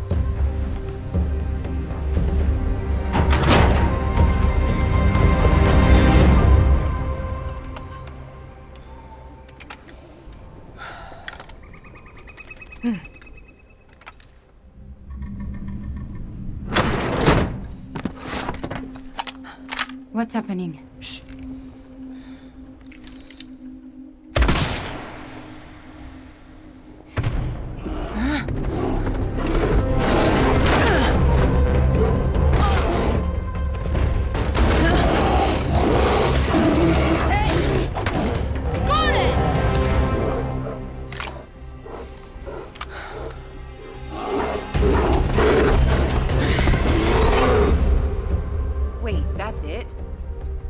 Next. Why don't you ask her yourself?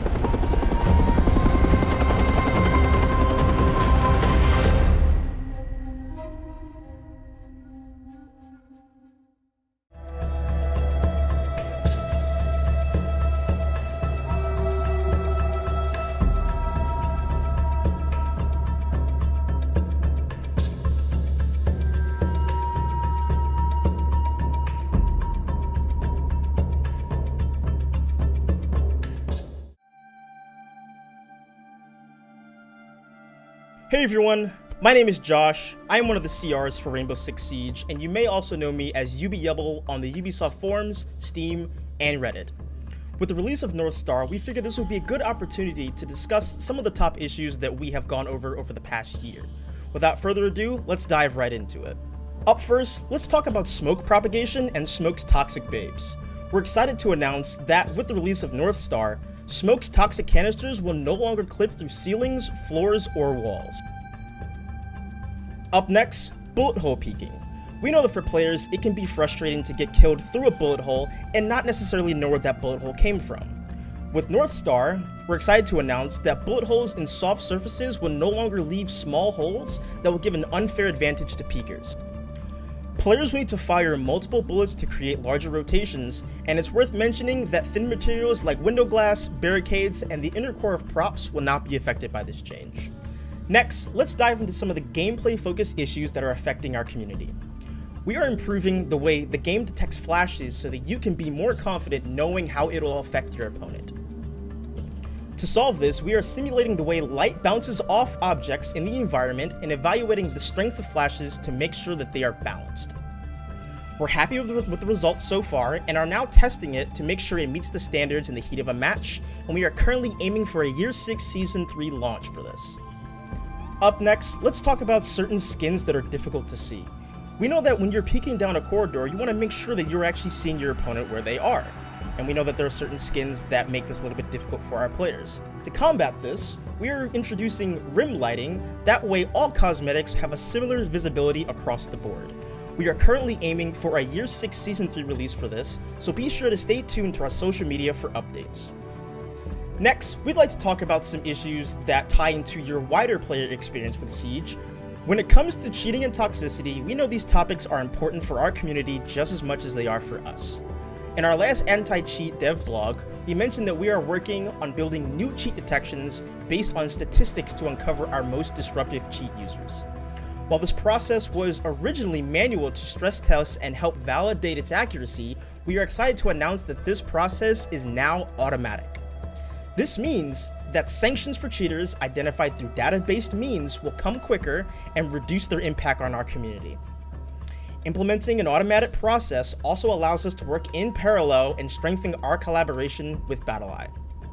We are also taking the time to further evolve the MMR rollback system by improving its reactivity and minimizing its negative impact on our players. The goal of MMR rollback was to help players when they are in an unfair match.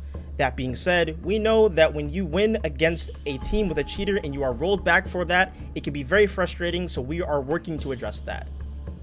We will continue to tweak the design as we work towards a clear and fair system. We are not able to share an exact timeline at this moment, but we are working towards and aiming for a Season 3 release for this, so be sure to look out for more updates. We have also increased sanction penalties for abandon-related offenses, and this will be for ranked and unranked, and you will see this at the beginning of North Star. Paired with the recent improvements to the match cancellation, we expect this to help discourage this form of griefing while limiting the impact on our committed players. Now, this is only just a snapshot of what we're working on. Later on this week, we will share a top issues article that will recap these and some of our other top related issues. On top of this, we are also hard at work on focused updates for specific top issues, like an update to our anti-cheat dev blog, so stay tuned for more.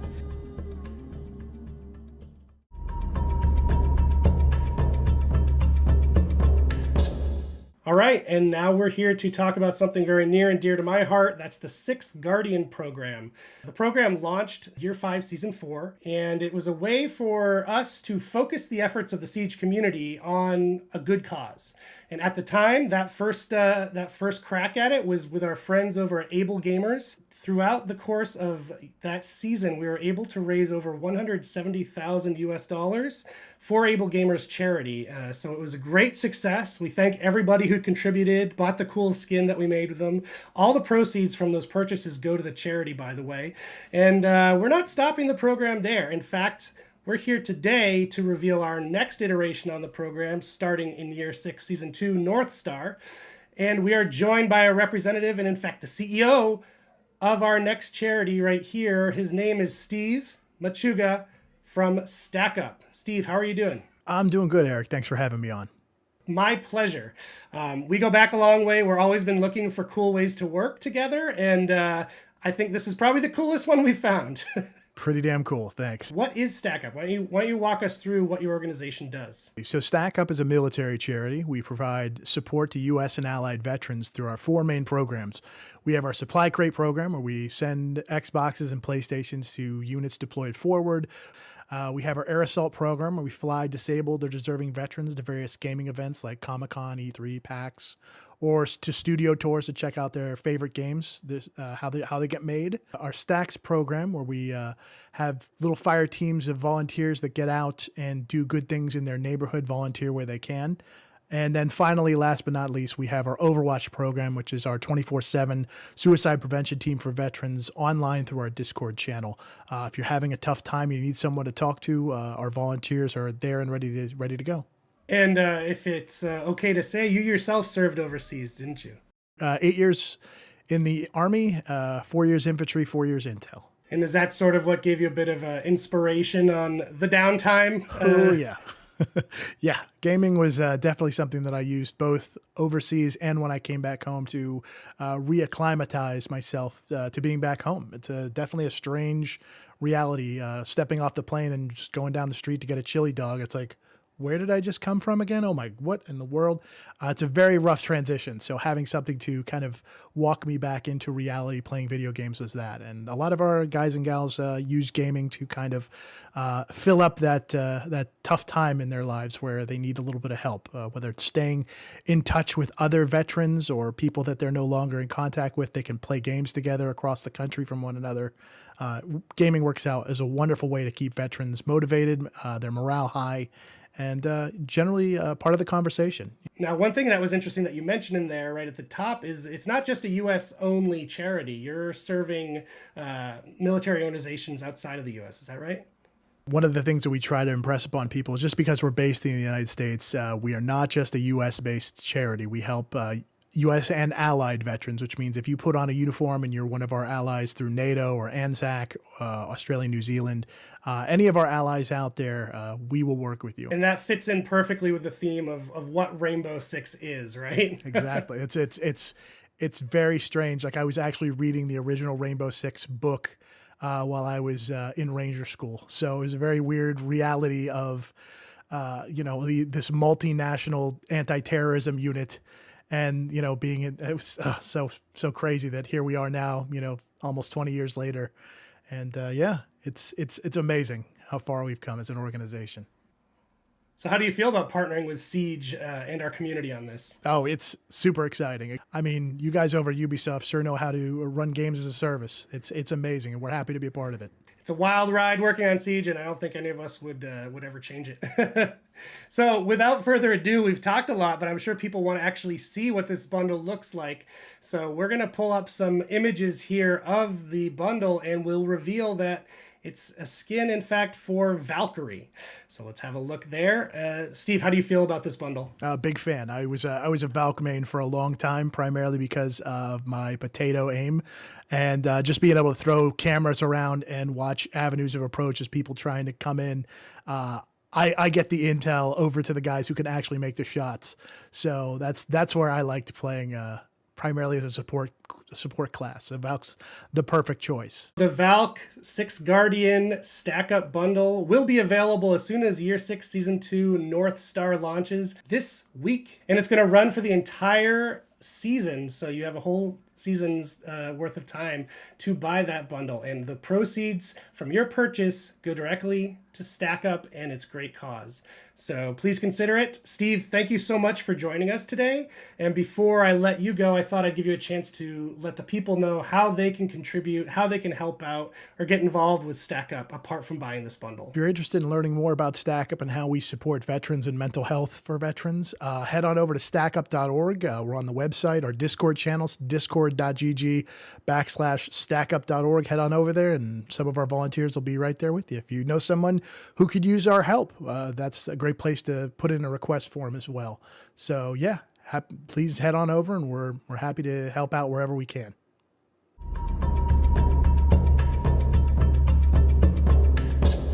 Hey everyone, I'm here with Guillaume to talk about crossplay and cross-progression coming to Rainbow Six Siege. Some amazing announcements today in our show, and we'd like to spend a little time talking about these. First, let's talk about Stadia. So how and when will this rollout happen? Stadia, we're very excited about it. It's going to be out and released on June 30th for everybody. So on June 30th, you'll be able to play on Stadia, and you will also be able to play with PC player, and your progression will also follow you whenever you play on Stadia or on PC. That's amazing. I know everyone's very excited about cross progression and crossplay.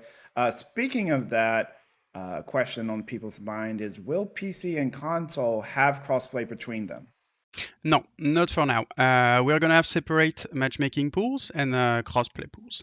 PC will be on a side with cloud-based platforms, and console in the future will be together. Got it. So, and to be clear, when we talk about console crossplay, which generations are we talking about?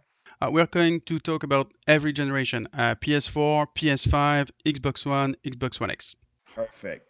Now, it's something that is a highly anticipated community feature. So let's talk a little bit about the console crossplay coming. What steps do we need to take now to make this thing happen? We're going to need to be very careful on how we do it, because as you know, Siege is a live game, so it's like changing the wheels of the car while we are riding on the highway, right? So we're going to have a lot of work to do on the UI to make sure that all the invite flows are working properly, and we'll also have a lot of work to do on the tech side to be sure that all the different and separate environment that we have right now are merged into one so that they can support crossplay and cross-progression. This is going to be a community question that pops up with crossplay, cross-progression. Does this mean when console crossplay happens that we will be supporting mouse and keyboard on consoles? So this is indeed a very good question. We are working on looking what we're going to do it and how we're going to handle it. That's for sure. It's something that is on our roadmap, but it's a very complicated topic. And again, the idea is to make sure that we do it properly. So yes, input spoofing, and how we manage them in the matchmaking is on our top priority list. Yes, for that feature. Yeah, that makes sense. So if console crossplay is coming in 2022, what can we expect between now and then? First step will be the release of the Stadia version in June 30th. And after that, we're going to be hard at work making sure that everything is ready for the console launch early next year. Amazing. Well, I think that's awesome. I think I speak for everyone when we say we're very excited for this to happen. In the meantime, everyone keep an eye out on channels throughout the year, and we'll keep you updated on the progress as we bring crossplay to Rainbow Six Siege. Thank you.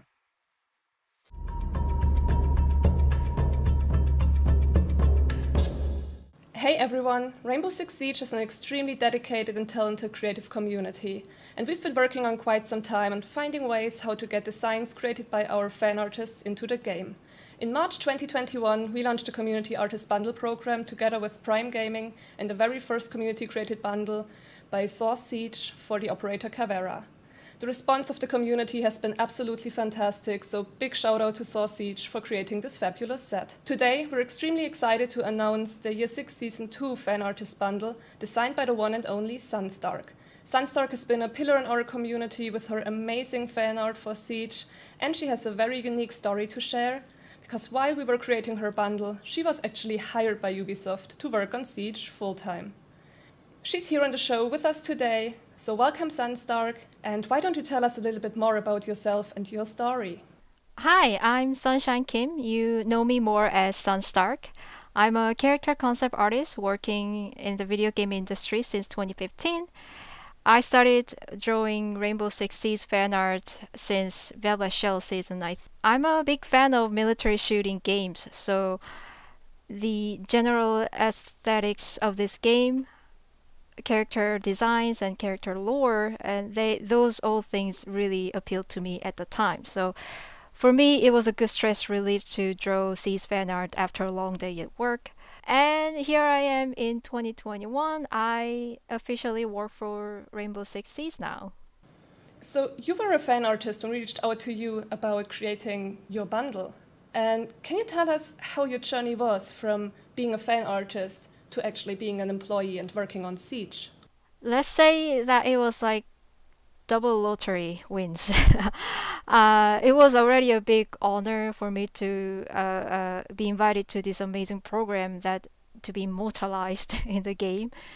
And during the production, during the production of this bundle, I actually got approached by the art team of Rainbow Six Siege that if I would be interested in applying for the role on the team. So I did. I applied, and I got hired.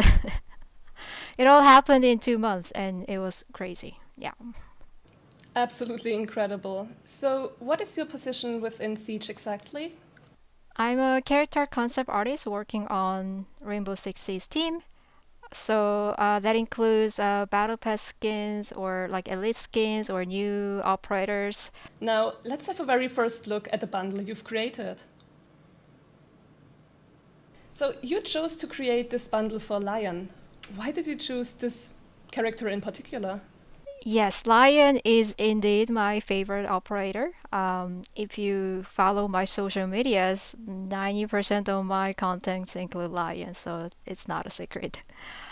I I just found the character really the lore is really interesting to me. It's quite dramatic. It's not for everybody, but he's just unique personality. Not good, but unique. His unique personality causing trouble with other operators, and his really dark past, and his relationship with his son and everything. It just made the character super rich, and I enjoyed adding my interpretation to every fan art I did for him. What inspired you to create this bundle? There was one time that I did a fan skin for Lion, which was firefighter theme. And to be honest, I went in super lightheartedly. I just enjoyed aesthetic. I just enjoyed mashing up firefighter uniform and then all the tactical gears together. It was just fun, creative process. When I posted it up, I got several messages from actual firefighters in our community, and they were all thanking me. All I did was just drawing a fan art of my favorite character, but they were thanking me for representing them in my art. So when Ubisoft approached to me and presented this idea, of course I'm going to take it. I immediately thought I gotta make that fan skin to be real. So yeah, there was no other option. It was going to be firefighter since the beginning, and yeah, this is my tribute to first responders in our community. You had that idea in your mind of creating a firefighter skin for Lion, and now we'll have it soon in the game. Can you tell us a little bit about that process from getting the idea in your head into the game? Yeah, absolutely. I really enjoyed working with the Siege team. And remember, this was before I joined the team, so I was just a fan artist. I was just a fan. They treated me like I was on-site artist, so it was a really good. It was a good taste for me to what it's like to work with the Siege team. And the 3D artist that I worked with was just amazingly talented artist that I'm really happy with the outcome. I'm glad that I got to taste that process before I joined the team. Thank you so much for being here on the show with us today, telling us more about yourself and your bundle. And we're incredibly excited until the release. We can't wait to see it in game. Thank you for having me here. I can't wait to see bundle either, and I can't wait for you to finally see my son. We're sure you all want to know how you can get your hands on the Lion bundle and when. So the bundle will be available shortly after the release of Year 6 Season 2 next week, and it will be available via Prime Gaming, which means it will be free for all Prime members. So make sure that your Amazon Ubisoft accounts are linked, and keep an eye out on our social channels and our website for any more information about this.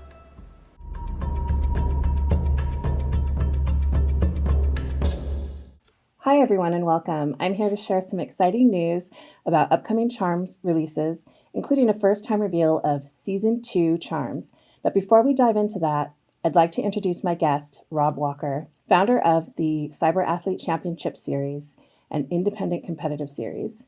Welcome, Rob. Hi, thanks so much for inviting me. I know that you and the streamers had a chance to work with devs on some of the upcoming charms, but first, let's talk about your work with CCS. First and foremost, tell me a little bit about what you're doing with CCS and what it is. We started CCS as a tournament organizer, and we've kind of grown into handling productions for different events too, or one-off needs that someone may want when it comes to putting on a esports event. That's great. With that said, who all can participate in being involved in CCS? At the time, if you wish to play in a CCS event, you have to be 16 years old or older. The operational and production side, if you're worried that you have no experience, but you don't want to necessarily play in esports, you maybe want to get into commentary, you may want to get into running a broadcast, or you may even want to get into admin and community management work. I really look forward to people reaching out to me because I want to use CCS as a platform that you can get some experience and then maybe move on to bigger companies, bigger projects, really just find a sense of fulfillment in esports. What can you share with me about any upcoming CCS events and a little bit of maybe about the number of seasons that have taken place so far, a little bit of the history there? We've had 5 seasons, and then we've also had one season that was focusing on women in esports, and there's also one that's coming up. I think over the course of us starting in 2017, we've had around 20 or so events, whether it's qualifiers, leagues, tournaments, charity events. Because of the incredible work you've contributed to the Rainbow Six community, it made sense that you would become involved in working with the dev team on a charm. As you know, each season, new charms are added, and you were asked to help design a charm that we are going to get a first look at today. Can you tell me about what that was like? It's still pretty surreal. And when I was asked at first, I didn't reply right away just because I was shocked. I didn't think that the Siege charms would apply for us as CCS as an option. To be recognized like this is wild. I still can't get over it.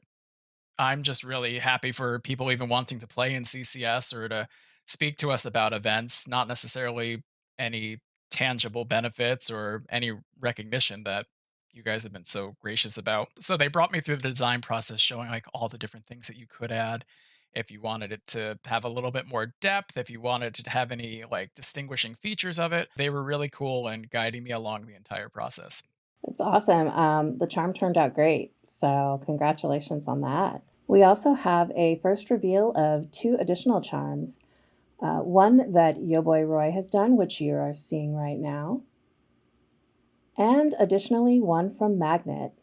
They both helped design these charms with our dev team, and I'm sure we're all very excited to see them in game soon. Thanks so much for joining me today, Rob, and thanks to all of you for tuning in. We'll see you on Monday for the launch of Year 6 Season 2 North Star. If you'd like to see more of this in the future, please let us know. You can hit us up on Twitter, Instagram, Reddit, Discord. We're everywhere. So let us know what you thought of the show and what you'd like to see in future episodes. So from everyone here on the Rainbow Six Siege team, thank you so much for watching. Hope you enjoy North Star launching this week, and we'll catch you next time.